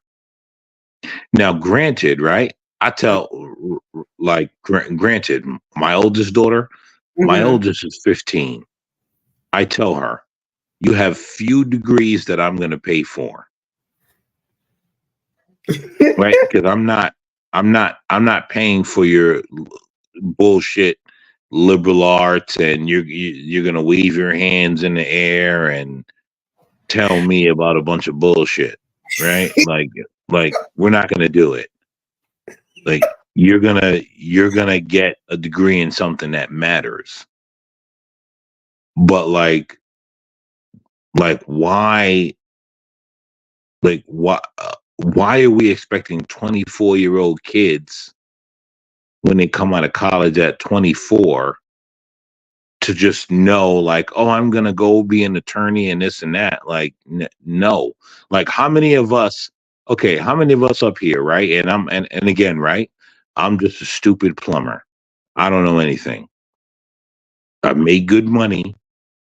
I've done well. I'm able to provide for my children. My children don't have to be in poverty. I'm not rich, but we're not in poverty, right? We're actually many, many steps from poverty. But what I'm saying is how many of us by 24 knew exactly where we were going and what we were doing?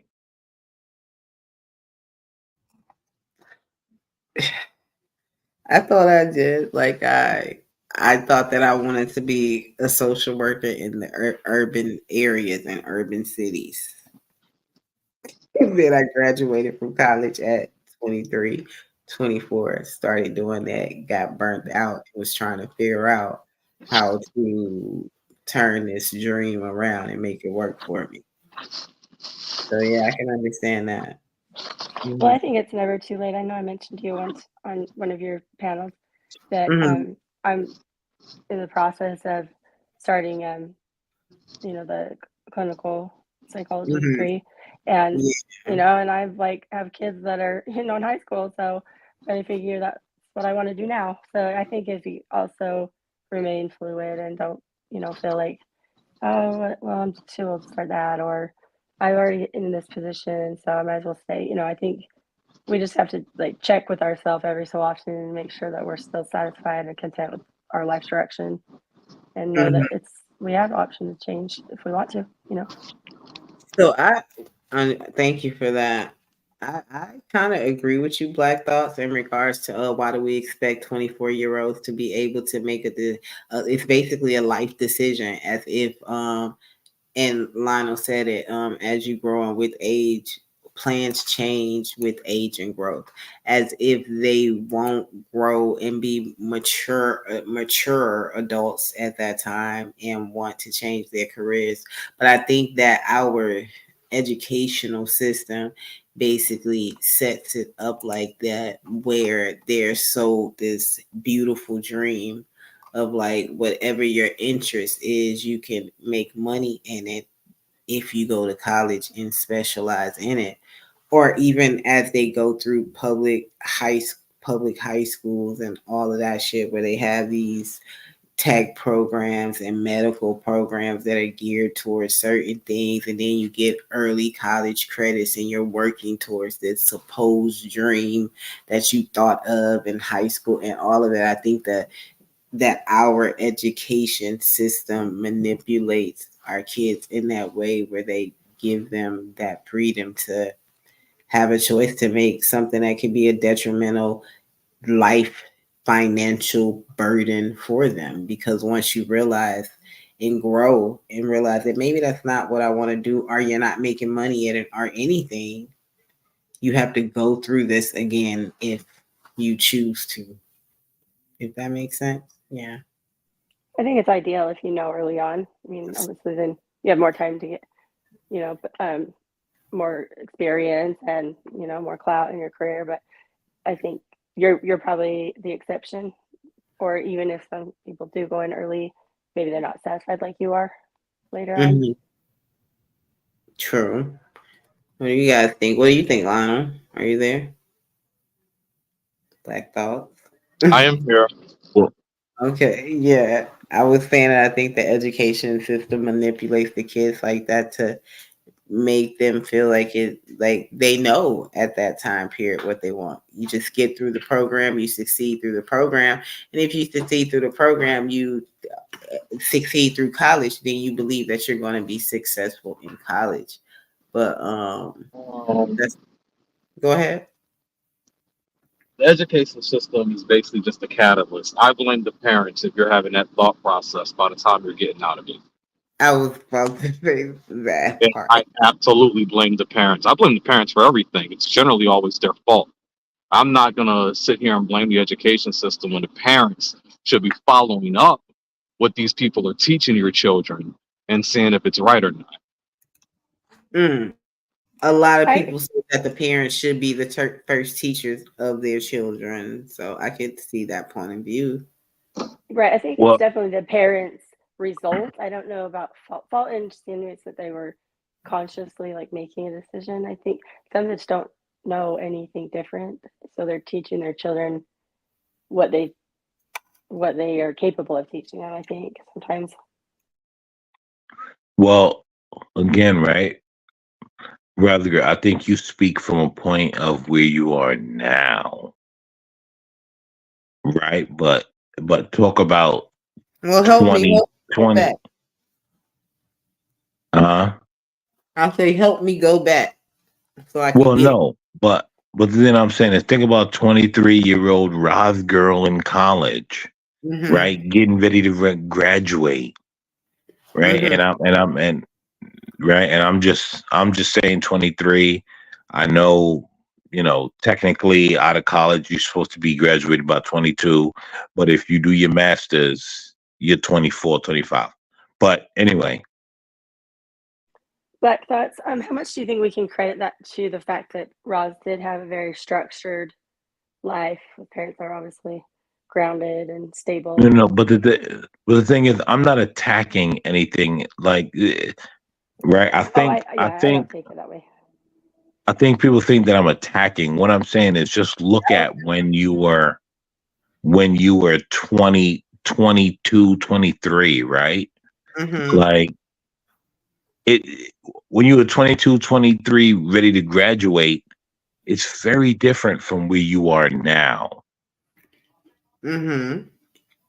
right? And so I think that we look at the things of where we are now and we say, well, this and that. But think about 22, 23. Mm-hmm. I can guarantee you, none of us on this panel had any thought of which way we were going. For me, I was more focused on my family, I think, because I was married and I had a daughter at that point, and so I knew that I wanted two more kids. So career was kind of in I think sometimes we see it as career, but sometimes that our goals may not be as much focused on career for women mostly too. Right. Yeah. Mm-hmm. So what you're saying, Blue Jay, is that at 22, you already had kids and had a family, right? I got married at 22. My daughter was 1.5 when we got married, so I had her at 20. Okay. But I did finish And, college, even though I had a daughter. Yeah. right. And so here's the thing, right? When you start having a family at that age, that is very different than going to college. I agree. Because I was 21 when my kid's mother and I started dating, and she was 19. Okay, so similar. Right. And she got pregnant. It was about 3 years in. And she got pregnant. I had my first daughter at 25. Yeah. So yeah, she was 22, 23. I'm getting old. The numbers kind of elude me at this point. I'm not gonna lie, I'm getting old. Right. But we were around those things, right? And so, right, 19, 21, what was she, 2 years, right? See, now you guys making me have to think, What year was right? she Like, born? We can figure it out. right? So she You was know, 23. Okay. Oh, I guess we wouldn't have to Right? figure that out And anyway. so she was 23. No, you guys did this. And so she was 23. And Your wife or wife or soon to be wife or whatever. She was 23, you're saying, when she had your first child? yes, Okay. right? And so when we had our first child, right? Like at that point, I had to like there was no more philandering. There was getting it done. There was no Yeah, more let's philandering. There was getting it done. And so at that point, I think it's different from like a college kid, kind of in college, coming out of college. They still had the room to philander where we didn't have that room. exactly. You just had to get it done. Right. And Yep. so when you Totally speak, different. Blue Jay, right, you just had to get it done. You didn't have any room to philander. Yeah, for me it was a goal, and I really wanted to show my daughter that. But she's actually getting married in 2 weeks, so she doesn't have any children. They don't, they. But I just at that time, I didn't know how life would go, and I just wanted to prove to her that, just if you have a goal, you can achieve it. And it was a goal of mine too. Even without her, I would already wanted to get my degree. So, and it wasn't that, I know some people have stories where it's extremely difficult to get it, but for me, I don't know if it's because my husband was there too, so we, had I had time to go to school and he could, have her and etc. But I didn't feel like it really was some humongous sacrifice. I enjoyed it and did it. So, and it wasn't necessarily because I needed it to make money. It was just more personal for me. But yeah, I get what you're saying with the different lifestyle though. Completely, it's not like all options are open in the world. You kind of have a purpose and you have a daily schedule, and your life's more structured by then. So, in some ways, it's good though. I don't, never went out in the bars and all that. yeah, see, for me, that's how it was really different for me. Like I was graduated from college by 24 and I was working and all I did was basically focus on wanting to I was a social worker, so working in that. So that was basically my focus. I didn't go to clubs or none of that stuff until about the age of 28. And that's only because like I got laid off or something for a job. But my whole focus had been just in the field of service and helping people. And I remember my first job with a master's was like $27,000. And I just kept doing certificates and CEUs and other degrees to make more money, to be more marketable for the position that I already basically held, to make more money. And the only difference that I would say for me, Black Thoughts, was that I probably I needed to figure out how to be able to do what I love to do, helping people and servicing people, but do it in an arena that also benefited me financially. And that I didn't do. I allowed myself to be a flunky for the state and hold out by companies and stuff, making pennies to help people, but couldn't like basically, possibly take care of myself at that time at like 24, 25, 26, because we're out here with degrees and case managers and social workers and all this, but we still got bills and still got this and all of that type of shit. But I had always been focused on a career, but I worked and worked and worked because I didn't understand that I could market myself with the paperwork that I had worked so hard to get. So I just worked my way up through jobs as if I was someone who didn't go to college. Because although I had the paper, I didn't know how to live and work that in this world, if that makes sense. I didn't have that type of knowledge and stuff. Well, you want to know what's funny, Rose girl? A lot of it comes down to your experience and who you know. Like Mm-hmm. I've come to realize that like a lot of it, like it doesn't matter. You can have the most pristine resume and all the education. Mm-hmm. If no one knows you and you have no experience, guess Yeah. what? And that's why, yeah. You're not being hired. It just like, yo, let me tell you, right, people, right, everyone has this problem with nepotism, Mm-hmm. but they only have a problem with nepotism because they don't come up through it. I don't When know what you that get is. to a Sorry, what is that? what happened? Nepotism. What does that mean? Nepotism. When you Okay, so hold on, I'm gonna finish this and I'm gonna explain it.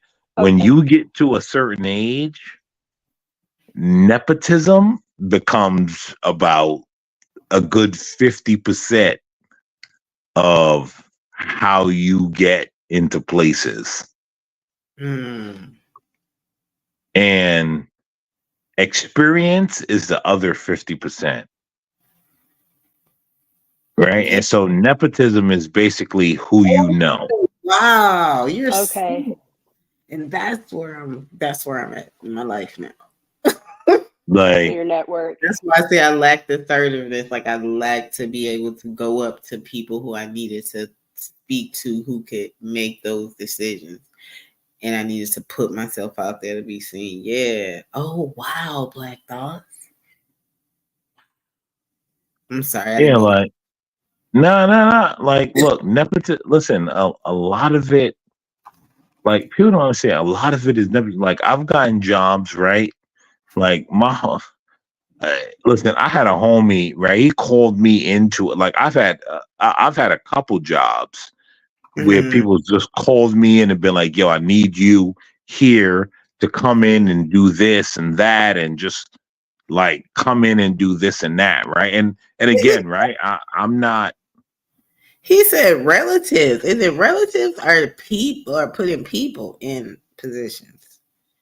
Here's the thing: nepotism is not necessarily relegated to relatives, though. Like Okay. nepotism is basically who you know. It's not like nepotism in the conventional term is relatives. In today's term, it's just kind of who you know. Mm-hmm. right? Because I had a guy where he got into a job where he needed to do things, and he was like, "Yo, I need to do things. Yo, I'm bringing you in, Black Thoughts, and I'm gonna put you in this position, and like we're just gonna glide from there." Right? We weren't related, but he just brought me in and said, "Hey, this is where I'm putting you.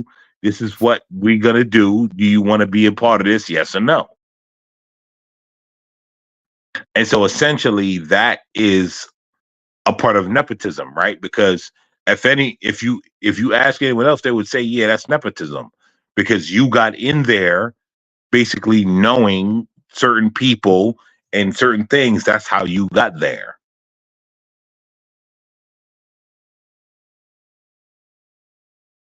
It sounds like it would be a bad thing. It's the word. I don't know Oh why. wow. Kids, I think maybe it's necrophil, like those Yeah, kind it of words. sounds horrible now. It well, it just sounds like it would be Because you're not there well. because of who you know, basically.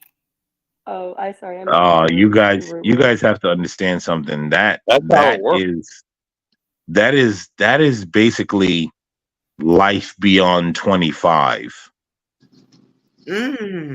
Wow. I agree. That's life beyond 25. Everything starts to be nepotism. Other than that, you have to have experience. Mm-hmm. Outside of nepotism, you have to have experience. Right? Beyond. Yeah. Yeah. When I left New York and moved to North Carolina, Mm-hmm. you know what? You know what got me where I am? Experience. And Yup. guess what? And hold on, guess what? You guys want to know what's funny?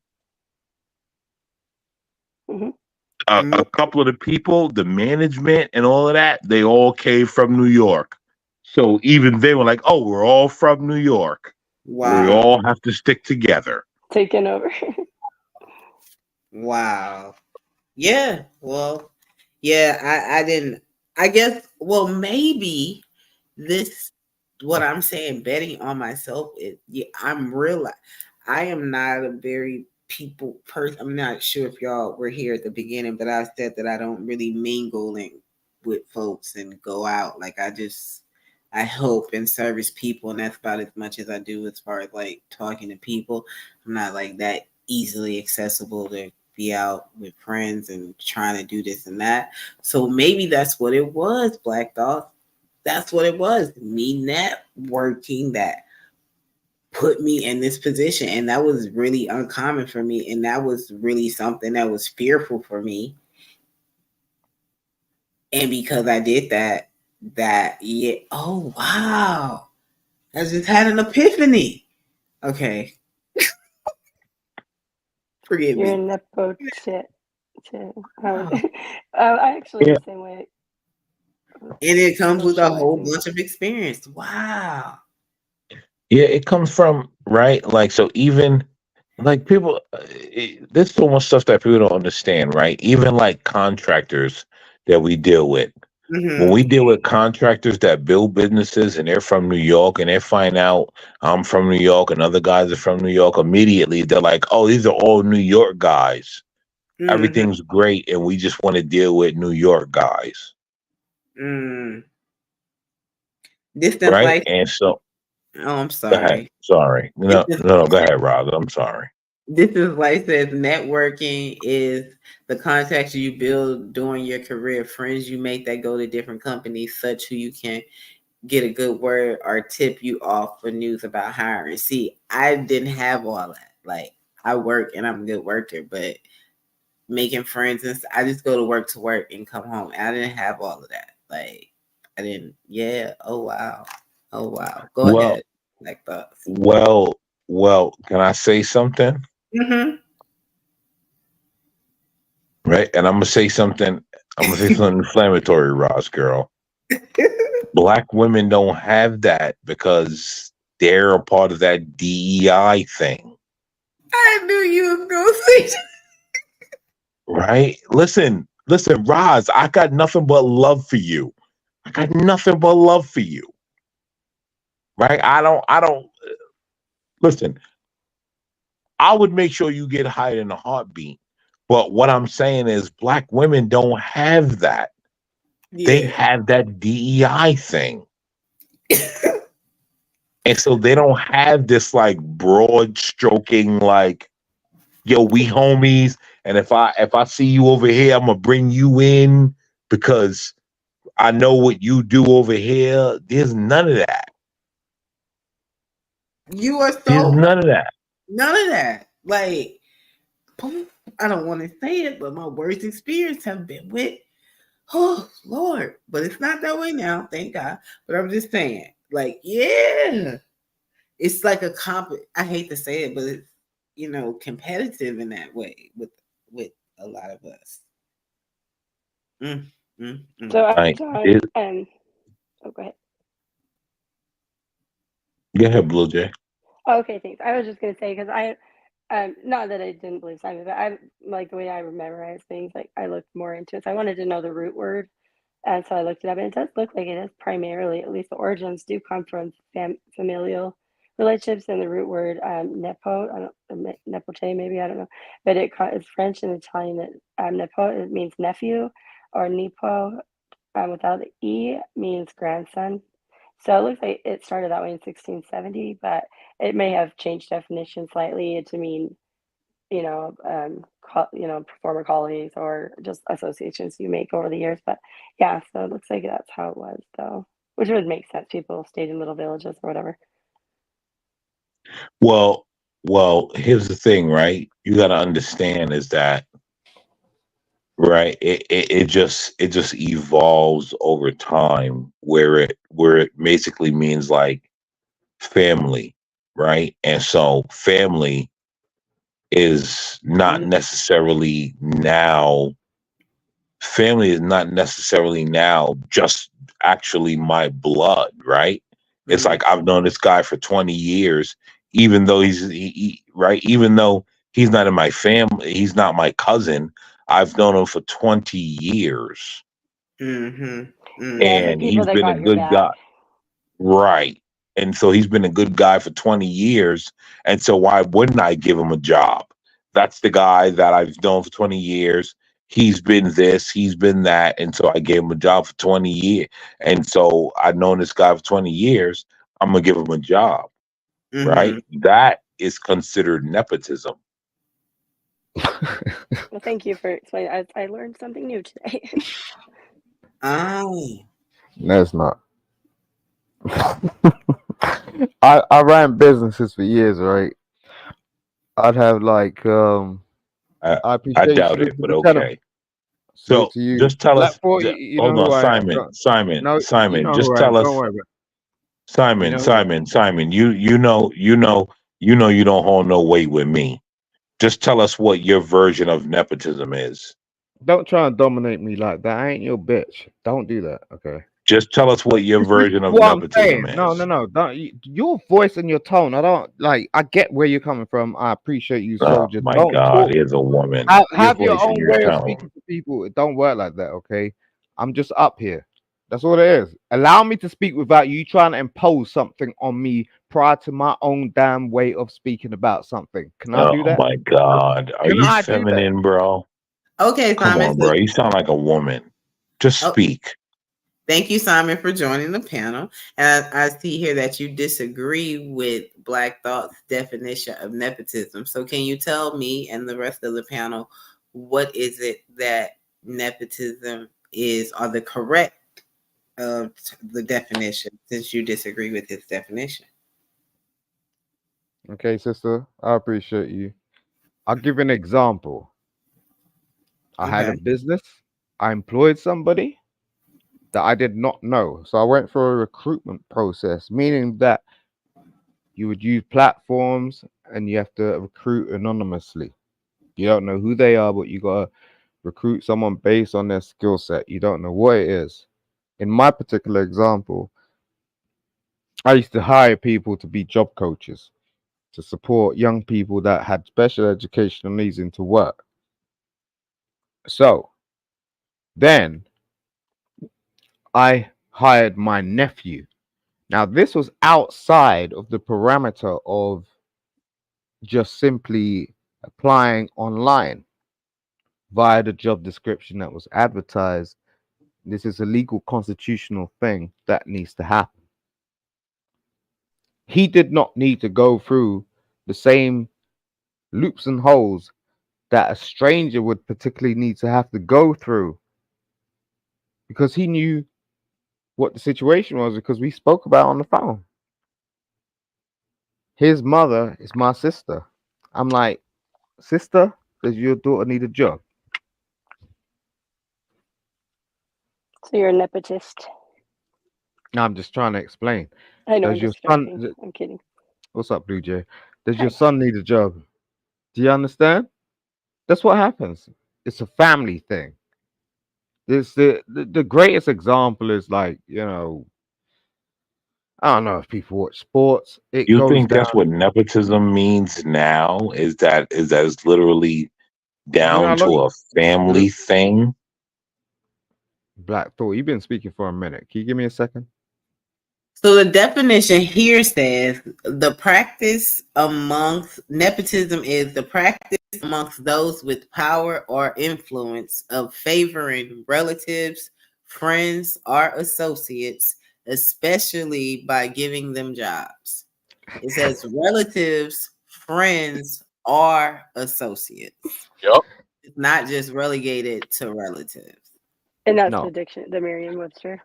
Yeah. So Yeah. relatives is the first angle.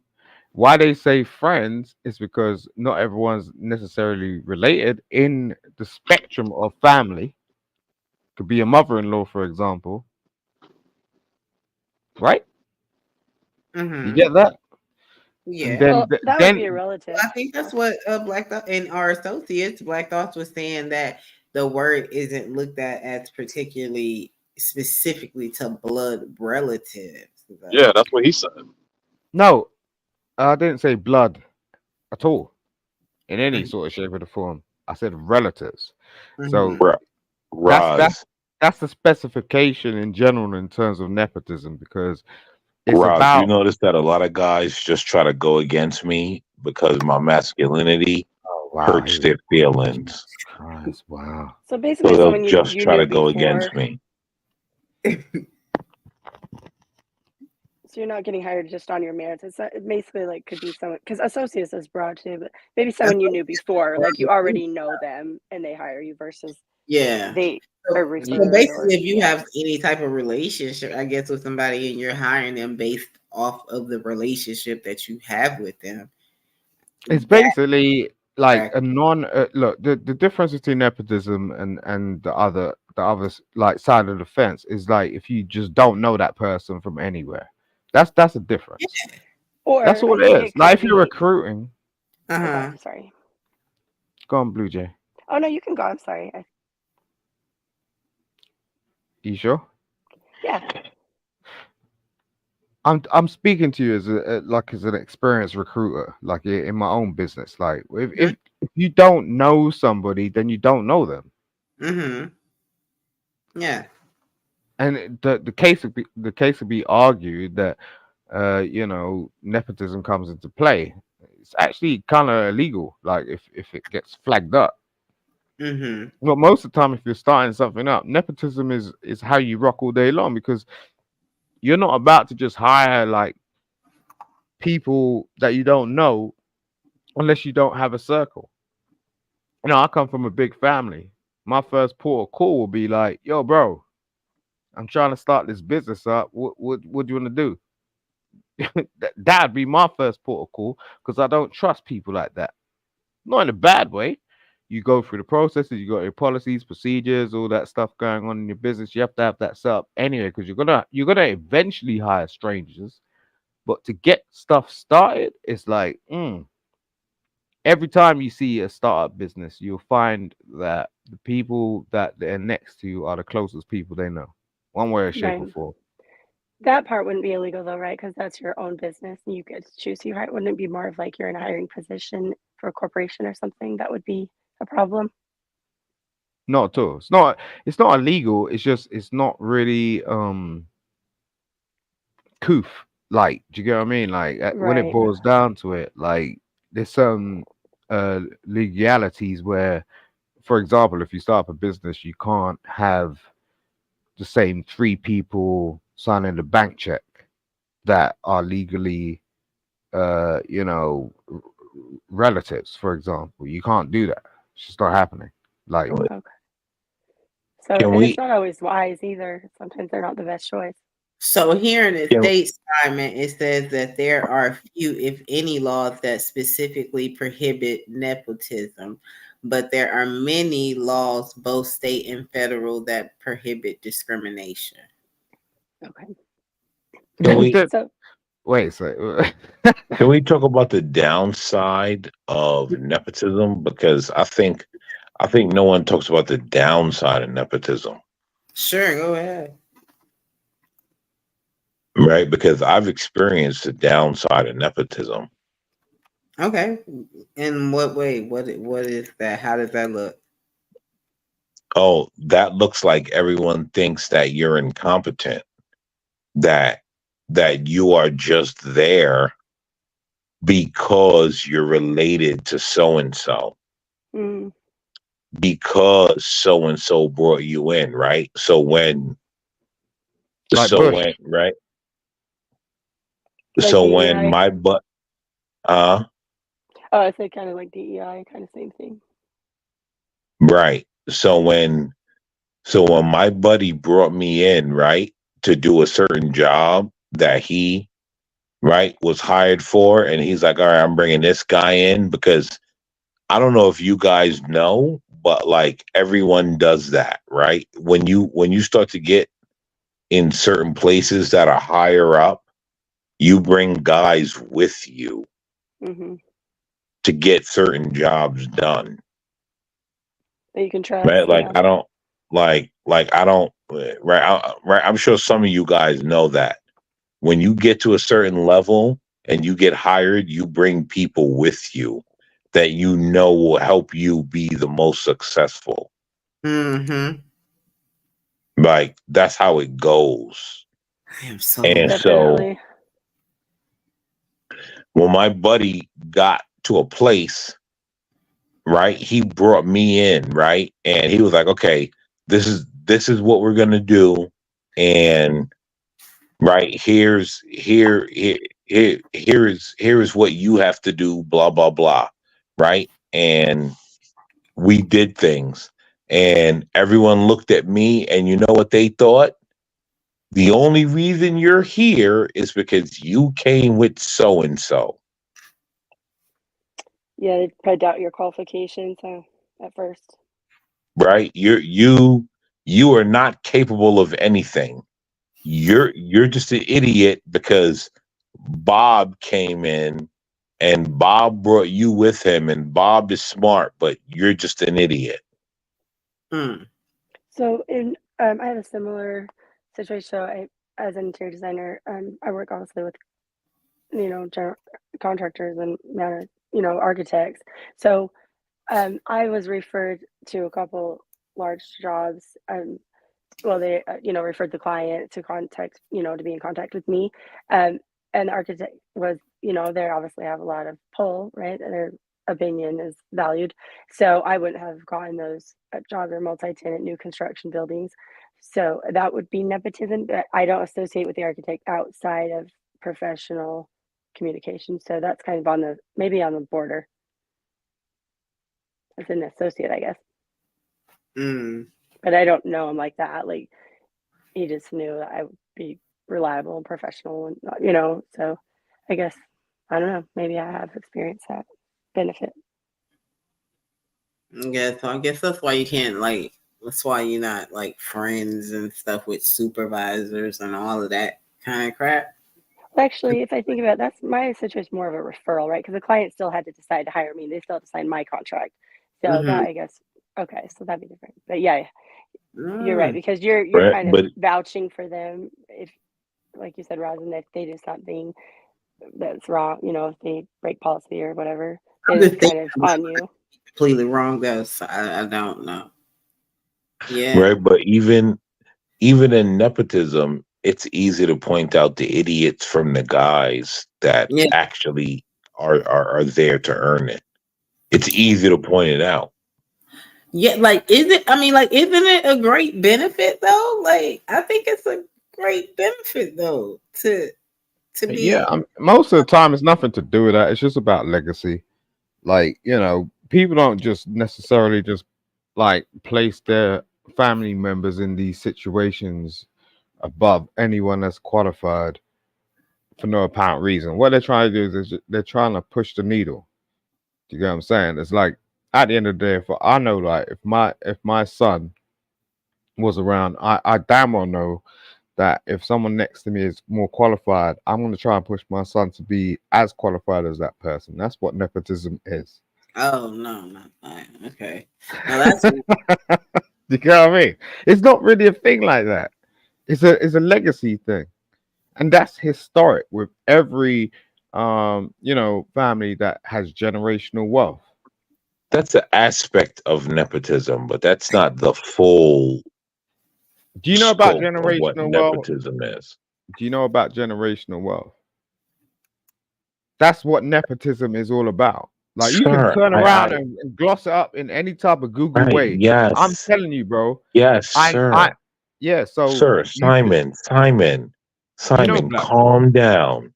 Simon, calm down. Look, I don't like the way you talk to me sometimes. You talk to me Calm, like yes. no, I don't like it. Don't do that because I ain't gonna have it. No, Okay. I no, don't like it. I I hope know you why don't you talk don't to a like lady. it. No, because it's rude. You don't talk to people like that. Like, your tone is off. You don't tell My you. tone is masculine, sir. No, it's not masculine. It's off. That's not masculine at all. You It's sound like you're still in it's like Vietnam or masculine. some shit like that. Don't talk to me like that, bro. You think I ain't been in the wars? It's I come from a masculine. different. Like, I'm from a different area of what you're used to. Don't do that. I'm telling you. Like, I'm not trying to be rude. Don't talk to me like that. I swear. Like, it's rude, and that's why we always have this back and forth. You notice Because you're the it's one like complaining and I'm not. I complain because no one else is gonna complain to you. You damn well know it sounds off. You I could think be that what Lionel said is very, very important. condescending. I don't think it's condescending because Black Thoughts has been speaking at this level and volume and tone the whole show, Simon. No, Like he Yeah, he does and this I haven't had a everywhere. No, problem no, with no. This ain't your platform. He does this everywhere. It's not like about you specifically. This is just Black Four. I know this And is you're just him. proving Roz, he's proving your point What's though. up, Hafaz? Notice what he just said. I do it everywhere. That means that I'm the same everywhere. Look, this is like 2 years. Like, he does this everywhere, and me and him have this back and forth. I Like, do it everywhere, Roz. so Am you I feel changing? that's just No, him. it's the No, no, same no. That's just, everywhere. it's him. I'm just saying that's just him. I'm not trying to change him. I'm just saying no, don't talk to me like that. This is I'm trying to different. ask you a question. So you feel that when Black Thoughts is speaking, he is being condescending to everyone or to No, some people take it differently. Like, some people like it, but uh-huh. that's just him. Uh-huh. Okay. Like when someone speaks to you, right? Uh-huh. A lot of people could take it a certain type of way, and they're all right with it. What's up, Hafaz? They're okay with it. Do you get what I'm saying? But if you're used to speaking to some people in a certain type of way, and they're like, okay, that's cool, then that's cool. I'm telling him specifically, don't talk to me like that. Now, if he can't like move the needle and go, okay, Simon, I appreciate what you're saying, then fine. We're always gonna have this back and forth. But I'm just So saying that's what it is. so Simon, I'm being really serious in this moment and I don't like to get into men's situations, but I have a real serious question. How would you prefer him to speak? Because on every panel, this is how I hear Black Thought speak. And rarely does he get upset and raise his voice. So how would you like him to speak? Like, what is it that's so negative that you're getting from him? Because I am completely lost. It's the thing where someone tries to tell you what to do. Mm. That's what it is. Lionel, you're another man on the panel. Do you feel offended in any way by Black Thoughts? Absolutely not. I've had no problem with how he's talking. Mm. Yeah. I don't know who Lionel is. Lionel's on the panel. He's always on the panel. He was on the panel. No, I mean, like, we're not associated like that. Like, me and Black Thought go back. Oh, okay. Oh, so it's something more like, It's a different thing. Like, we come from somewhere else. Like, I know who Black Thought is. Black Thought knows who I am. Like, I don't know who Lionel is. So I get like the sort of like interjection, but at the same time, Lionel has no. He don't know. He might know Black Thought more than he knows me, or you get what I'm saying? It's like that. That's no reference. I felt that Lionel could definitely. What, just because he's a man? Yeah, I felt like his opinion. Nah. It don't work like that. It's like you putting up a next chick. If a chick came on this platform and started screaming and shouting at me, nah, it ain't gonna happen. Well, I don't have anything personal against Black Thought. It's not that. You get what I'm saying? It's a tone. But you are asking him to treat you special. You're asking him to change him. I'm not asking him to do anything. Did I ask him to do anything at any point in time? Yes, you have. You said just did. No, I said I don't like his tone. That's all I said. I said don't speak to me like that because I see how you do that with other people. Hold on. You know who says don't talk to me in that type of tone? Women. You know where we often hear that at? Oh, Jesus. All right. You know what? Because I heard the other guy on the panel say, "Oh, Jesus," I'm gonna stop. Right? Because we all know where that's going. Right? So I'm gonna chill. This whole I don't like your tone and all of that. That's like what men. It sounds like a woman. Just being real. I don't like your tone. Like what? Simon, do you think that Black Thoughts is being overly aggressive or negative towards Simon on the panel? I guess everybody hears things differently, so the way we communicate might vary. But I've always thought Black Thoughts was hilarious, so I'm always like happy when he gets on the panel, even when I see him on CT show. So I've never heard him say things that are personal, disrespectful. I've never heard him say anything that is, an accusation of, a rumor. I think he keeps things pretty cut and dry. So I appreciate that because I'm similar. So, if he's doing it to everybody, then I wouldn't take that personally. If he was only doing it to me, then I might see why the variance. But I don't know. I can't speak for Simon, but I think, like I said, I think Black Thoughts is hilarious. So I don't get, offensive vibes from him personally. Yeah, I don't think he's offensive. Okay. So you don't think he's offensive. You just particularly just have an issue with his tone.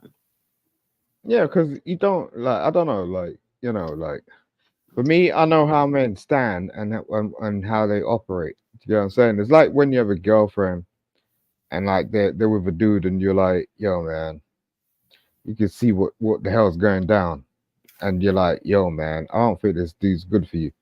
And then it's like, she ain't listening to you. So it's just like, all right, cool, whatever. You get what I'm saying? But you've seen it before. Like, there's certain people in certain circles that rock up in certain rooms that know what they're doing, and not other people know what they're doing. And it's not a big deal. It's not like, oh, it's an offense. It's just like, yo, don't speak to me like that because I know that. Yeah, what's up, bub? I know all the armies are in place. So it's like I know. Yeah, no, calm down. You know who I am, bro. Like, look, I know. Simon, No, hold on. no, stop. Like, you see, why are you interrupting me? Stop. First You of all, know, no, Simon, you see, Simon, no, here stop we trying go. to make You see what happens right here? stop trying Because to make I yourself know, my. no. I Why you understand you're interrupt me? trying to Why build you yourself interrupt me, off the bro? back of me, You see, look, but now he's look. You see, he's you're not over allowed to talking do you. that, You see this Simon. sort of type of personality where someone over Simon, you're talks not you. allowed to do that. No, you are not allowed to over talk You're me. not Allow allowed. me to You're not. speak. Allow me to speak because I ain't that Simon, dude. You want to over Simon, talk me for some stranger. Why can't you just wait for Simon, me to you finish? gotta Because stop, bro. you got a real ego, bro. Simon, you're You got a doing too real much. you got a real bad ego, and you need to chill with it, Simon, you're especially doing with too me. much, bro. Because nobody calls you out all the time. It's just like you get away with it. And I'm Simon, like, you're okay, doing too cool. much. I just hope that you understand what I'm saying one day because it's not a good deal.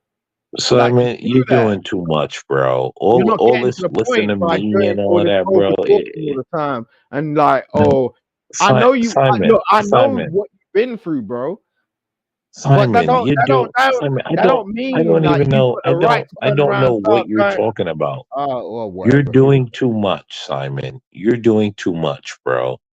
Here's the thing. You're trying to come to these spaces in According to which who? everyone According to who? Simon, you Simon, You the You're sun? trying to Are you come the to sun these god? spaces. You the sun god telling me I'm doing too much? Woo! Simon, Oh, you're you got the coming to right these to tell. This spaces is what bullying is. You in get what I'm saying? which It's like bullies do this stuff. in Like, which oh people yeah, have heard you're me for doing too much. years, No, right? not at all. Not at all, bro. Here's You the can't thing, tell me what to Simon. do. Listen, bro. Stop. Simon, you're coming This to is what I'm saying. spaces Don't in tell which me what to people have do. heard me be the same person I for don't care about that. years, That's not what I'm talking about. You can't tell someone right? what to do. Why can't you get your Right? head around that? It can't And click. You can't even calm down with it. and Like you can't even chill. here you go, right, Oh, Simon. Simon? Okay, And Simon. here you go I'm your father. now trying This to is what happens. You ain't seen me for 2 seconds. Oh, you're telling me what to do. You ain't and even here trying to you find out go what I'm now about. trying to convince the crowd This is what that you do, somehow bro. I'm bullying you and this and that. But these people, Look at your right? tone, Here's bro. the thing, Your Simon. These tone is people off. have heard me It for don't matter years about be the that.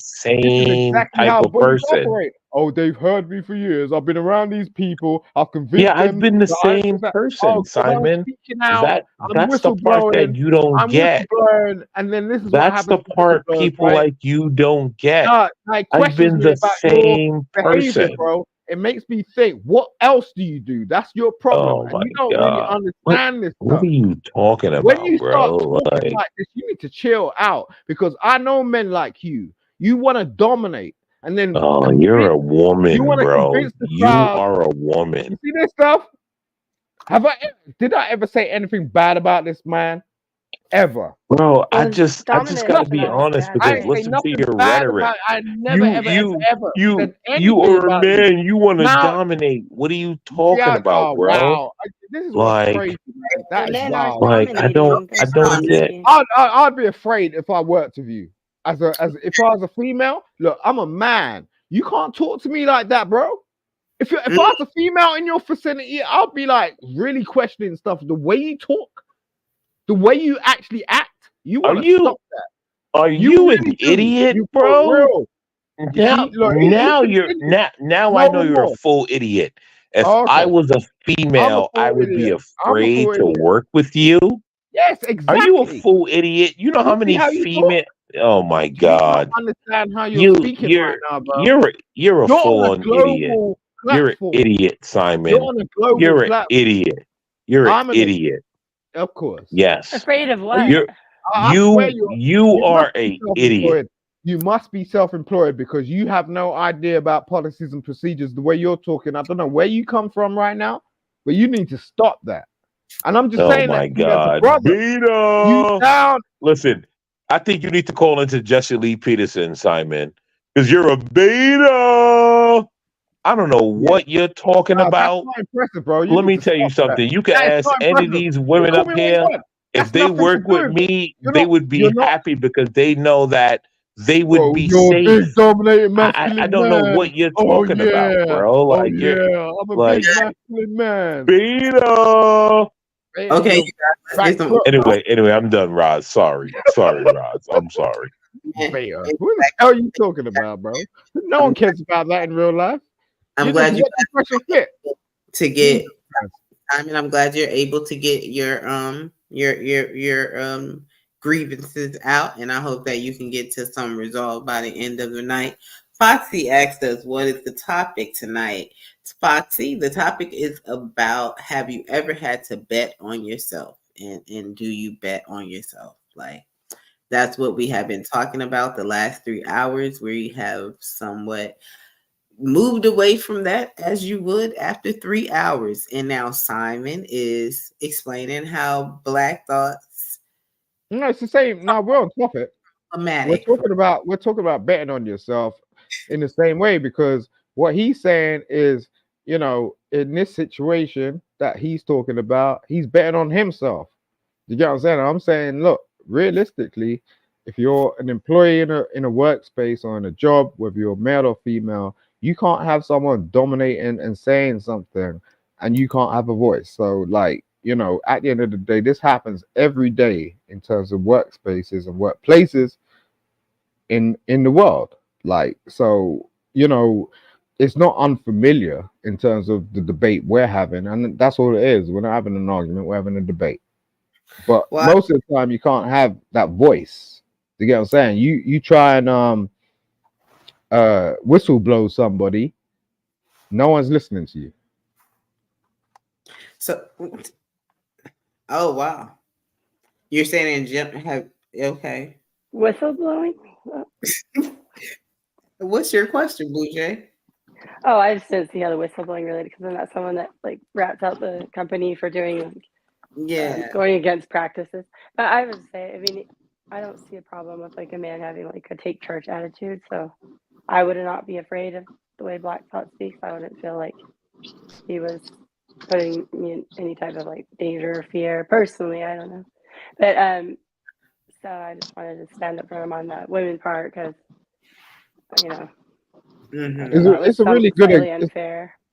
no, it's a really good example. Like, I've been through this in work where people were like being like discriminatory and like trying to call me out and say I was this and that when I worked for years. You know what I'm saying? And then someone would just come out of the blue and go, "Oh, you're this, you're that, blah blah blah," and then, like, try and get you fired based on their viewpoint. So, that's cool. And, Black Thoughts, he's a cool dude. I don't think he's a bad dude, but he just, he's got his perspective, and that we Nigga, got. this, bro, Yo, you are we cringe, all bro. have What are we you all have our talking own about? dynamics. We all have our own dynamics, and we all have our thought processes. He thinks he's like in the room with the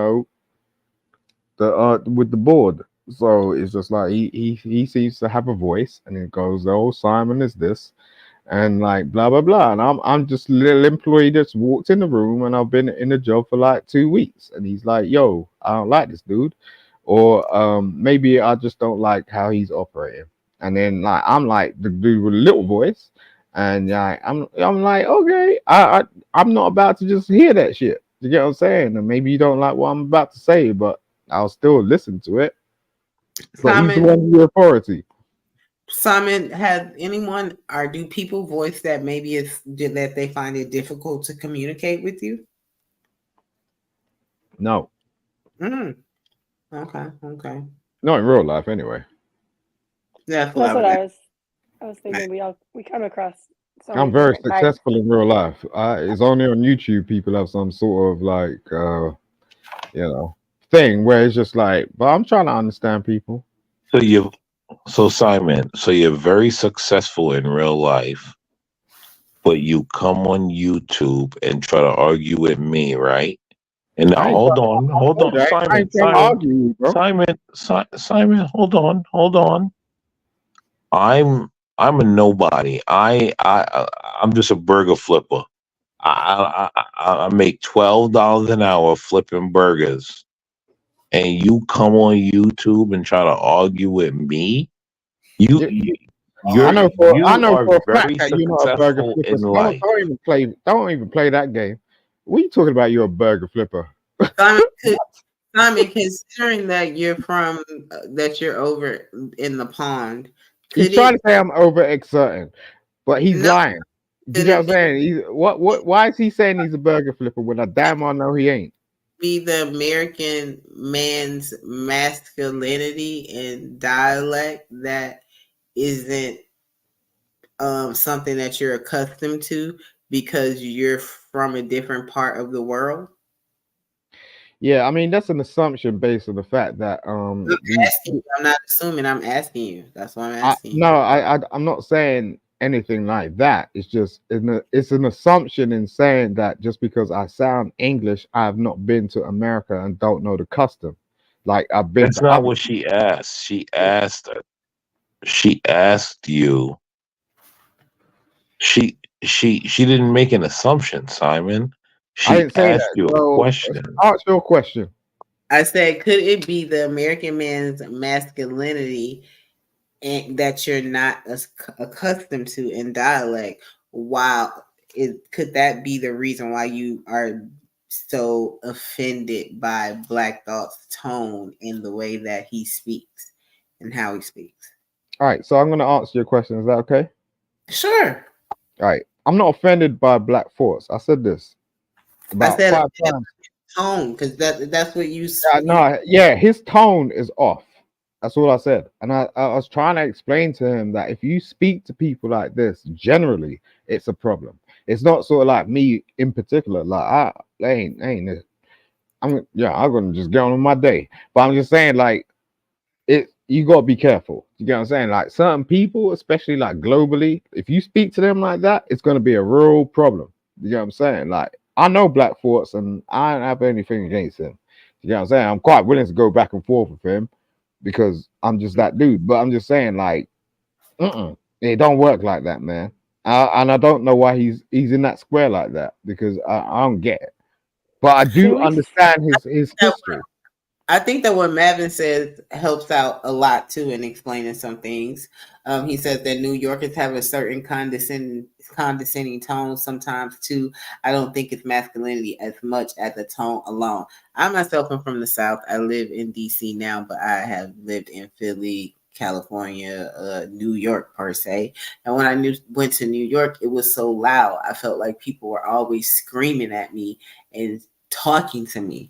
And granted, I understood that they wasn't screaming at me, but coming from the South, it just was a different Mm.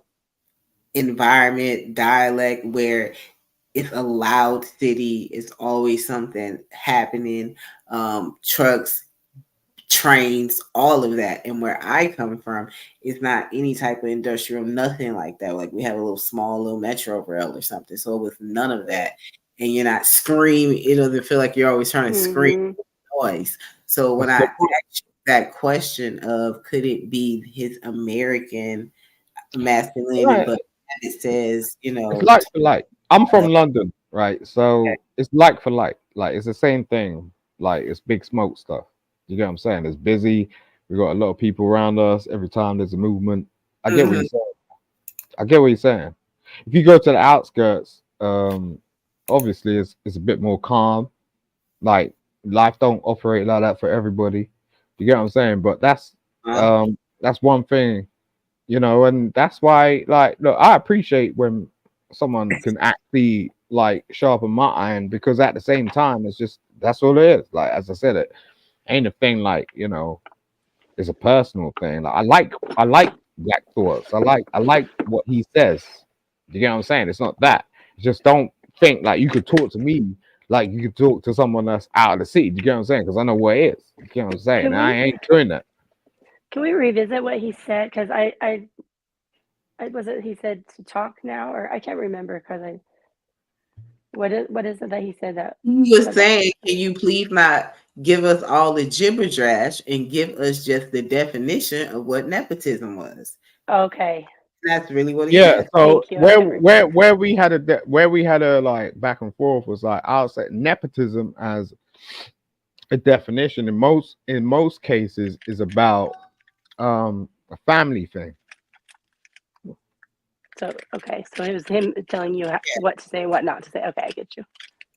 Yeah. Well, but the problem was that right when we first went into nepotism, I said what nepotism was, and Roz read the definition of what nepotism means in 2024, and it lined up, right, and what Roz read lined up with exactly what I said. Hmm. It's Yeah. nepotism in 2024 is not this my uncle, brother, and cousin. That is not it anymore, right? And again, as I said, we all at these, especially at these ages, benefit from nepotism. Yeah. And certain. Yeah.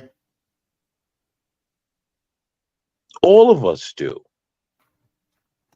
Yeah, Mm. even if we don't realize it. Yeah, I agree with you, Roz. Sometimes I'm surprised when I watch even panels how loudly some people speak because I'm like pretty quiet. Even people in real life are like, I can't really hear you speak so quietly, Yeah. So it surprises me sometimes. But I think you're right. It's different regions, and if people are speaking to their own friends and family that way, they're obviously not being rude. It's just that's just how they are. That's how they're that little area, that's their culture, and that's the specific city or whatever. But so yeah, I think communicating part of being a good communicator isn't just what you put out there; it's how you receive things and how you can dictate what's offense should like be taken as a personal Mm-hmm. insult or whatever, or what is just that person, their Mm-hmm. style, right? Yeah. Yeah. Now, Go ahead. can I go ahead, Roz? I'm sorry. Oh no, I'm gonna wait to the end to say that. So go ahead. No, I just want to ask a question to the women on this panel, right? So I've been accused. We've just listened to Simon, right? Accused me, and Simon said we have history and all of that. Which yes, Simon and I go back, and Simon know that like all of his nonsense babble I don't deal with, and so he knows that I'll get him up out of there ASAP. I don't want to hear it. You go too far, bro. It's going to be done, right? And when you look at some of the chats, even some of the chats, people like, yo, what is schedule? Well, get him up out of here. But I'm gonna ask this question, right? You ladies, right? I, I've presented all of my misogyny and all of that and bigotry and all of that. Do you feel safer under my misogyny or do you feel safer under Simon's all inclusivity? Do you want me to say first, Roz, or do you want to go? Yeah, go ahead, Blue Jay. Okay. I personally don't feel threatened by you or would feel uncomfortable. And I have more passive personality, so sometimes I actually appreciate people that like take charge or are a little more bold with, the direction. So I would not feel unsafe or offended by you. Yeah, I think the question was, would I feel safe and protected under Black Thoughts or Simon's all Oh, inclusiveness? So for me, I definitely would feel safer under Black Thoughts just because um I don't think there should be this, inclusiveness in such a way where I could feel that same protection and safety. No, I feel like it just needs to be. Yeah, Man, and this is the problem with the world. You know what I'm saying? I it, get where you're coming from, but yeah, at I the mean, same time, yeah. this is the And that's problem the with the problem world. with the world, Roz. I want to protect your womanhood and not allow men in your bathrooms. I don't want that. No, no. oh, I'll I tell see you. I'll how I, tell this you why. question I don't I'll want tell works. you. that, Roz. That's the I don't problem with want the that world. either. This ain't a Yeah. That's the competition, bro. Look, I'm telling you, I right? The Can I problem answer is that like, again since I missed it? look, how has is Black Thought married? Yes, Black Wealth is oh married. my Okay, God. so he's a provider, right? Mm-hmm. I would. No, sir. No, sir. I'm a homeless bum. I'm out. I sleep on the couch. I don't see why you want to keep being negative. I'm just asking a question. Like, Jesus Christ. As I said, this is not a competition. If these ladies, as you speculated, said they're more comfortable being under your wing, that you posed a question is like either me or you, right? That's what you did. You posed it out there. You're like, oh, is are you more comfortable doing this or that? That's a fact, right? You proved I it. misunderstood the question, so I didn't include you, Simon. I'm sorry, I didn't. I'm That's not what he sure No, what. said. what? He said that was I his right. I comparison. misunderstood him. I His misread that. comparison was all right. Go on, Blue Jay. I Sorry. didn't know you were a person that supports transgender in Beth. I'm assuming that's the case. Since is that what you guys mean by all inclusive? Or am I still off here? I don't. I'm confused on all inclusive part. I was a teacher for 10 years supporting students with special educational I'm not needs. laughing at you, I don't Blue. know what he's Oh, talking you're about. fine. Okay. Well, if you whether you believe in that or not, personally, I feel like we need more men to stand up against that because I'm a person that believes in individual rights, and I feel like it's intruding on the woman's rights when you can't feel safe in an area you're changing, or you can't, you know, have goals in sports because all it takes is one person to shut down everything you worked for. So I feel like women have very ignorantly supported these things because they just want to be loving and include everybody. And I'm very supportive of homosexual rights and marriage and everything like that. But I feel like the transgender is different because it is, in a twisted way, it's a form of misogyny because it's men, biological men, taking over women's spaces and women's rights. So I appreciate when people stand up, and especially men, because men ultimately make all the decisions, you know. I So agree. You see, the whole masculine talk, right? I get it. And if someone turns around and starts talking like they're masculine, I'm like, yo, bro, that don't mean like you have to sort of like be like all the way to the right. You get what I'm saying? Not to say that you got to be all the way to the left either. Like I don't indulge like personally in certain circumstances, but I'm just saying I'm not gonna be uninclusive at the same time. You can't do that in the workforce in general. If you run a business, like you can't just discriminate like that. You get what I'm saying? And make it out like to be a big thing. No one does that in corporate world. No one. So, Simon, I am a person who is a proponent of heterosexual rights. I feel that heterosexual people should have rights. I feel that we should be protected. We shouldn't be forced to use particular pronouns if we don't want to. I don't think that it should be a lawful thing. I think that people should stand up and protest against that. I think that everyone should be able to live their life, but you don't have to impose your life on others. And just because you are a person who supports whatever you support, inclusivity and all of that, it doesn't change my perception of what I think of you. It's just that you and I we share different worldviews as it comes to life. But I'm not out here marching for LGBTQ rights. I'm marching to maintain heterosexual rights, how I live, how I raise my child, and what I want my child to know and believe as the truth. And that is that there's two genders, man and woman, and that there's that men and women should be together. That's just what I believe and what I feel and what I know to be true. But it doesn't take away what I think of you, how I feel about you. We just share different worldviews. I agree.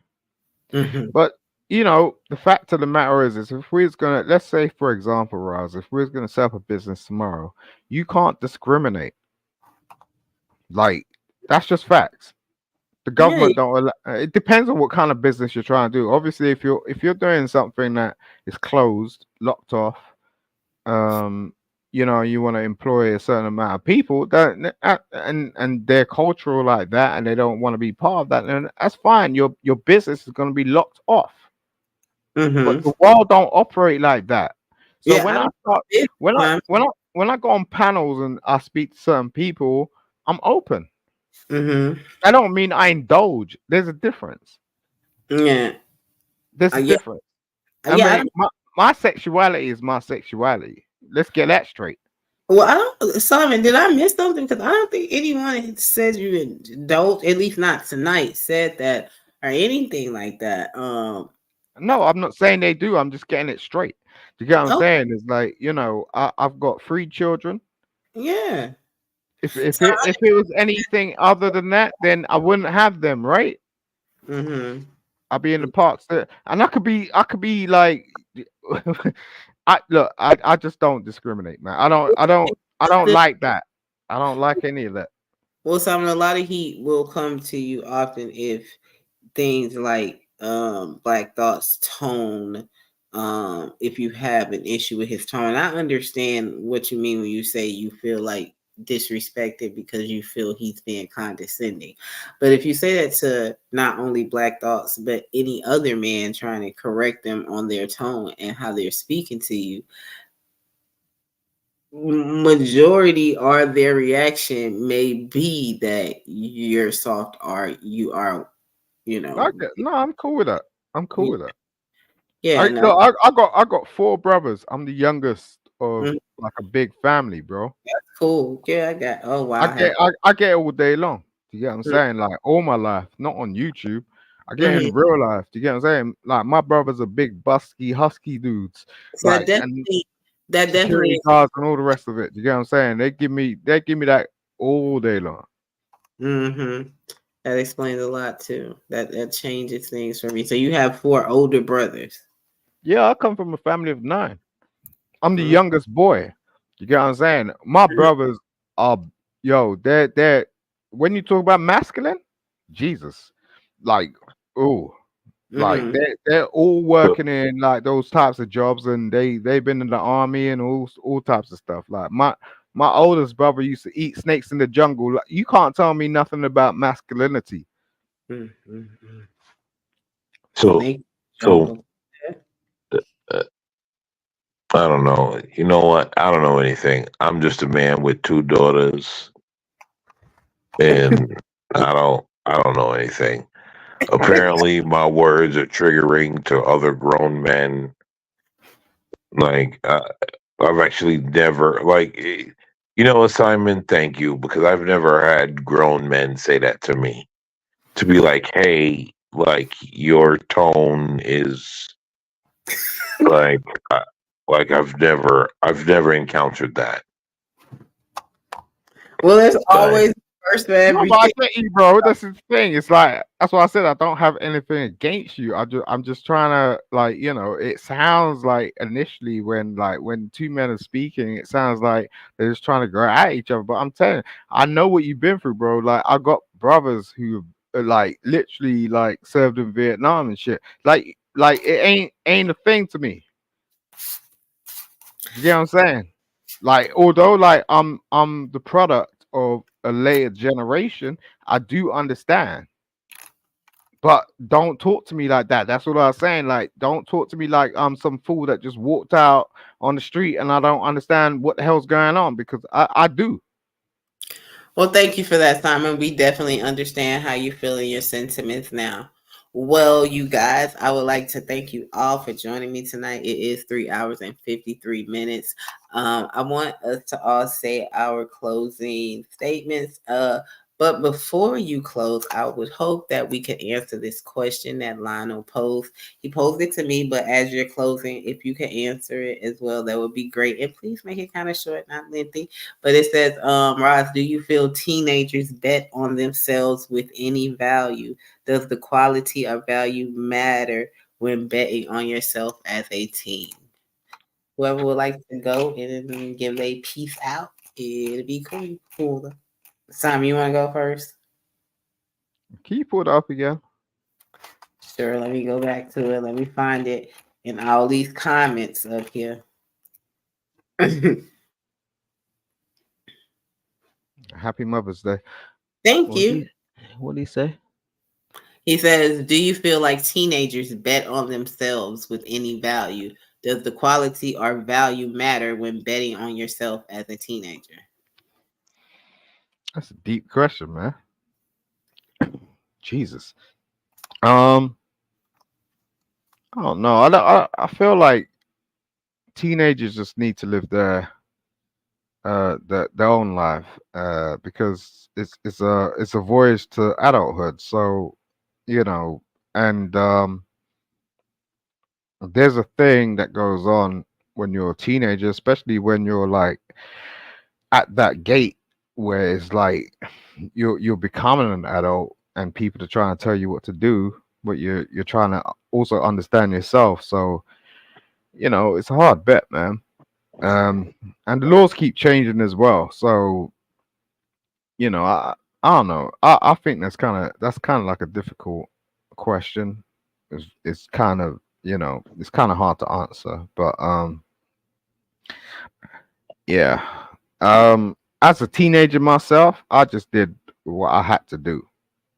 Do you get what I mean? It depends on where you come from and what where you Mhm. come from and what options and resources you have. Do you get what I'm saying? It's kind of difficult to just go, it's one thing or another. Like everyone comes from somewhere else. So if you got a lot of resources, then obviously you're gonna deal with it differently. Do you get what I mean? But if you don't have a lot of resources, then it's gonna you're gonna feel like you're limited. That doesn't necessarily mean you are, but that's just what it is. Well, thank you for that, Simon. And thank you for joining the panel. I hope that the rest of these days that follow are wonderful for you. Is there anything that you would like to say before I take you down?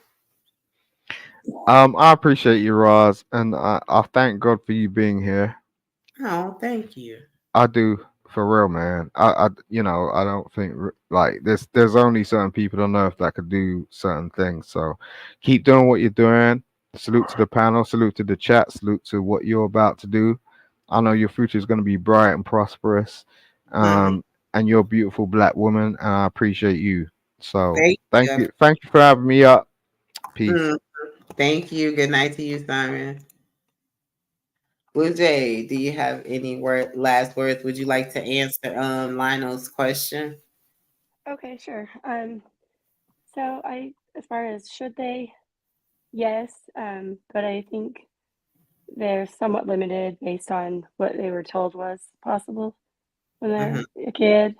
Some people have lower glass ceilings that they put on this system that's not any fault of their own. But yeah, I think as long as they keep an open mind that they may change and we grow and morph as we get older, and they accept that and don't feel like they made a wrong decision when they were first starting out, that they benefited from that in some way and it's a valuable lesson, then keep an open mind. So yeah, I think, but should they? Yeah, absolutely. I mean, why not? Hmm. Hey, did you go out? Oh no, could you not hear me? I heard you now. Go ahead. Oh, okay. That's pretty much all I have to say about that question. Yeah. Well, thank you so much. Is there anything else you want to say to the panel or the chat before you leave? No, I appreciate you letting me come up. It's fun. Feels Thank you, like I Blue. haven't been here for a while. So yeah, Yeah, it's thanks. always a pleasure when you're on the panel. I love it, and I'm glad that you got to get all your stuff off today. Thank you. All right, you guys have a good night. You too. Bye. Black Thoughts, thank you for joining the panel tonight. And I was going to say that that epiphany that I got tonight was very eye opening. Thank you for that, because it just boils down to these things that I said. If nothing changes, nothing changes. Maybe your dreams are bigger than your environment. All of that can be said, and you can keep on changing all of that. But that nepotism part, I never ever inquired. I always thought that it was about working hard, getting experience. If you could get papers behind you or letters behind you, then you're good to go. And the fight shouldn't be as hard as it is for others. But with that other component that you said tonight, it kind of brought everything full circle as you grow and mature and get older. When you say if you're over 25, it should be that. So thank you for that, because I just wouldn't have seen it like that. So thank you, because there is something more that I could be doing, putting myself in certain positions and places. Yeah, Roz. Look, first of all, let me say this, Roz. Happy Mother's Day. Happy Mother's Day to all the women Thank here. Um, Roz, thank you for sticking up for me. You know, you don't have to. You could throw me under the bus, right, at any moment. Right. I'm used to that. You know, I'm used to being thrown under the bus where I just stand up for myself, which is fine. You know, I'm cool with that. I'm used to it, you know. I've always had to deal for myself, so I get it. But thank you for holding me down.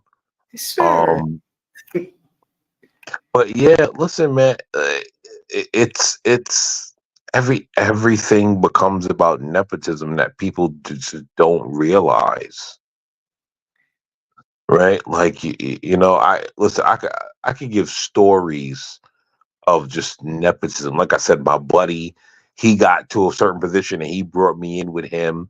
And that's how, like, when you look at CEOs, people don't realize when they hire a CEO, it's just not him. He Mhm. brings a team in with him. What do you think that's nepotism, right? But people don't understand that. They just think that's like, oh, because again, people don't know how things work, right?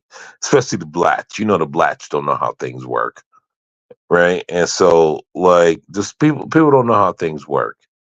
And yeah, listen, thank you for having me. There's so much going on. There was something that I meant to say, but I'm getting so tired. Like there was things yeah, there was things that, but I'm like getting sleepy. There was one other thing that I meant to touch on, but I guess it's not important if I forgot it, right? Yeah, Um it'll come back to you. yeah, I guess it's not important. But yeah, Rob, man, listen, thank you. And you're Thank doing great work actually. I really enjoy your streams. Oh, thank you. That means a lot. Oh. You know, I really enjoy your streams. You're doing great work. And here here's what I love about them. You're searching, right? Mhm. I'm okay. I'm okay with anyone searching. If you're searching, you're doing good work. If you're just closed off and final and you're just like, no, I know and this and that, that's where I can't deal with it. But Yeah. you're searching, right? You're like, hey, where's this angle? Where's that angle? What's this angle?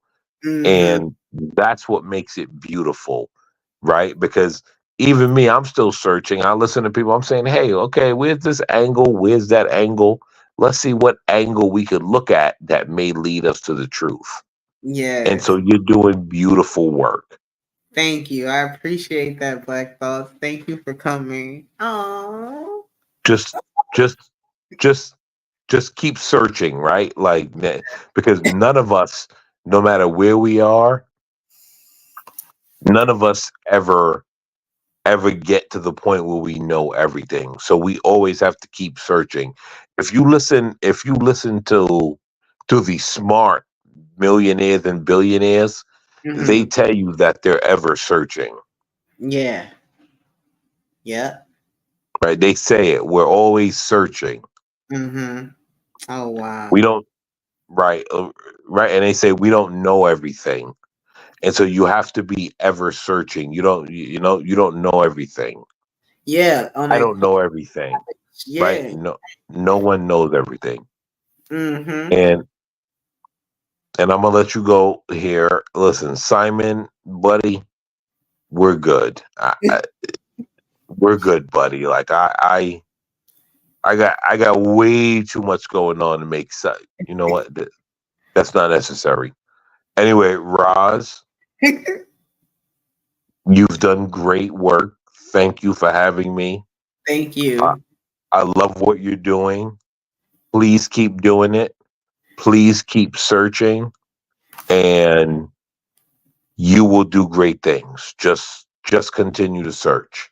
Thank you. I appreciate that. Hope to see you next week. Oh, of course. Of course. Listen, just let me know. I'll always be here to support you. You do Okay. great work. Thank you. Have a good morning now. Yes. A good morning. Yes. Bye. All right.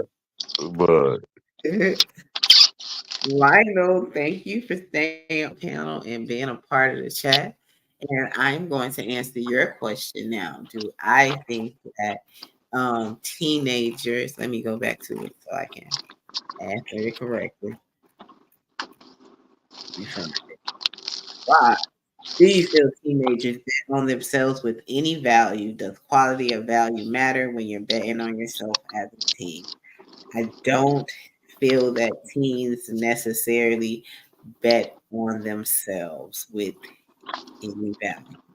I feel that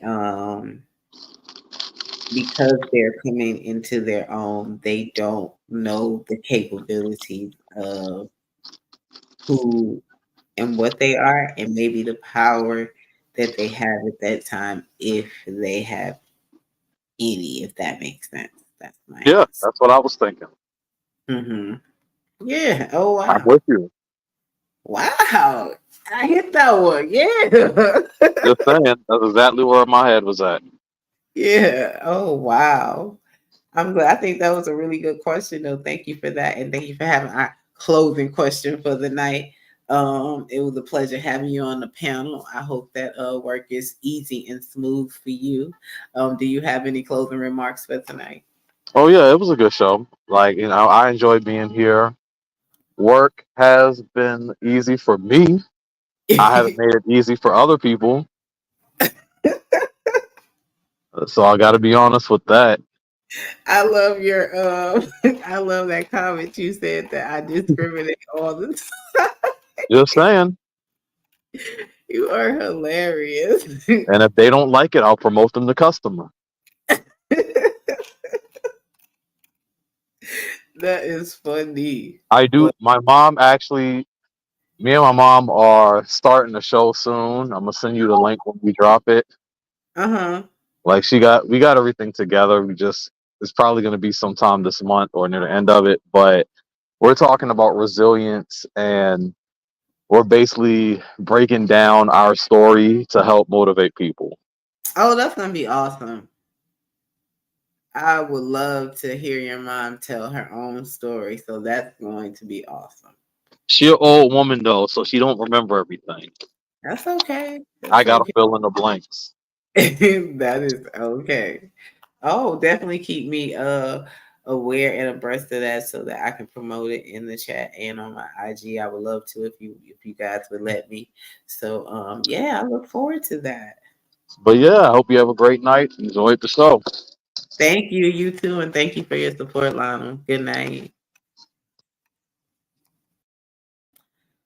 Well, you guys, what are y'all talking about in the chat? Randy SoCal, thank you so much for coming and still being here. Helping hand. You had a whole bunch of comments tonight. You was really up in here talking, and I appreciate that.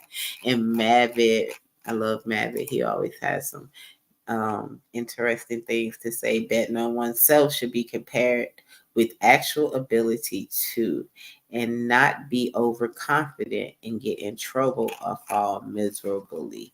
My sister, who I love dearly and who is such a beautiful, gorgeous woman, Foxy Premiers, was in here tonight. Hey, Foxy, and thank you for waking up and giving me a view and a like and some comments. It means the world to me. Blue Jay, of course, you know I love you. Thank you for joining the panel, and thank you for always being in the chat and being very supportive. I did mention Mavitt. Of course, Lionel, he was on the panel and he was in the chat. I always appreciate you, Lionel. So if you don't know, I'm telling you now. We had Mike from Boston in the chat. I saw Michael Weary in the chat. We also had Dee in the chat and the panel tonight. Love to see that. And Chaotic Truth came around tonight and sang us a couple of songs. Lord, if you missed it.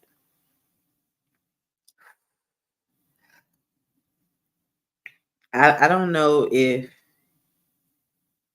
it's a gift or a curse to have missed his singing. I would say that he was better than he's ever been, that I've ever heard him sing. His voice sounds a little bit more mature and stronger as he sings these notes, and he's holding them a little bit more longer. So that was better. So if you guys missed it, make sure you go back in the replay. Hi Fez, I'm so sorry. The conversation was going so much and I was not able to say hi to you when you popped in the chat. So I did put your name up there and I wave. I hope you understood what I was saying. Hi Ben. Hi Fez, thank you so much for joining the chat. Hello to you, and I hope that everything is well for you. Of course, Simon, thank you for joining the chat. Thank you for being peaceful. Thank you for being able to say the things that you need to say. And I'm glad that I can offer a space for that. Distance Light, I appreciate your support. Distant Light says, yeah, like all my college friends are technically my network, plus my high school friends and such the greater community of my high school, alumni network and stuff. Even high school people I know I keep in contact with. Yeah, see, that wasn't me. I couldn't wait to get out of high school. I couldn't wait to leave folks alone. I just was, Lord, just get them on out of here. Just get me on up out of here. I just got to go. Bob was in the chat tonight. Thank you, Bob, for coming. Jai Logic, Jay Savage. I cannot believe I saw Jay Savage in this chat. Thank you so much, Jay, for coming through. Jay Savage is a day one too. So, whoa. Ignite TV, Sweet Lady as well. Roz, we have Rashu on the panel. Rashu came on the panel for the first time. So it's been an interesting night. I am so glad that you guys joined me tonight. I appreciate the support. I appreciate the love. It was an interesting topic. I didn't think that I was going to be able to get it off the way I did, but we got it off. We did good. The panel was awesome. The panel was awesome. The chat was on fire. You guys kept talking, kept chatting, kept typing, and I appreciate that. Someone says, let me get to these last comments here. CT off the chain. The MJ tracker was his biggest performance. I'll leave it at that. DL, I'm glad to see you tonight. It's been a while. It says, Roz, you took psychology courses or therapy courses? Both. Networking is about to get interesting. Good thing we learned from the King Rahan before he passed. She has a master's degree in her profession. Yes. What Jay was in the building? Jay Savage was in the building. Foxy. Yes, Jay Savage was in the building, not on the panel, but in the chat. It is Friday night. I will be back tomorrow night to give y'all a show. I'm definitely not going to be on for 4 hours because I kind of deprived my boo thing tonight. So yeah, definitely will be back tomorrow night. I hope that we can have a really good Saturday night and some interesting topics, and hopefully some wonderful people will hit the panel. You guys are always awesome for staying up at 4 in the morning, 3 in the morning, 1 in the morning somewhere, 2 in the morning somewhere. All your support is appreciated. Mother's Day is coming, so please celebrate your mothers. Show them some love, not just on this Sunday, but every day. And if your mother has passed, I do support you guys in your bereavement. And just know that your parents are always with you. Your mom is at least. So, and if you're a mom and you have kids, don't be trying to run from your kids on Mother's Day. Spend some time with your kids on Mother's Day. That's what I'm trying to do. I try to spend some time with mine. And happy Mother's Day to you all. Blue Jay, happy Mother's Day to you. Foxy Moon, here for the tea. Mo Love, happy Mother's Day. Happy Mother's Day. Happy Mother's Day to you guys. Spirit Oliver, happy Mother's Day to you. Yeah. Been a night, a wonderful night. And everybody played by the rules tonight. And another thing is, I am looking for 777. I cannot find his show, the 777 Network. I don't know where he is. If you guys see him in passing, tell him to stop by. Somebody tell him that Roz is looking for him. So yeah. Y'all have a wonderful night. Have a great Saturday. Enjoy your Mother's Day. And I will see you guys later. Good night. Good morning.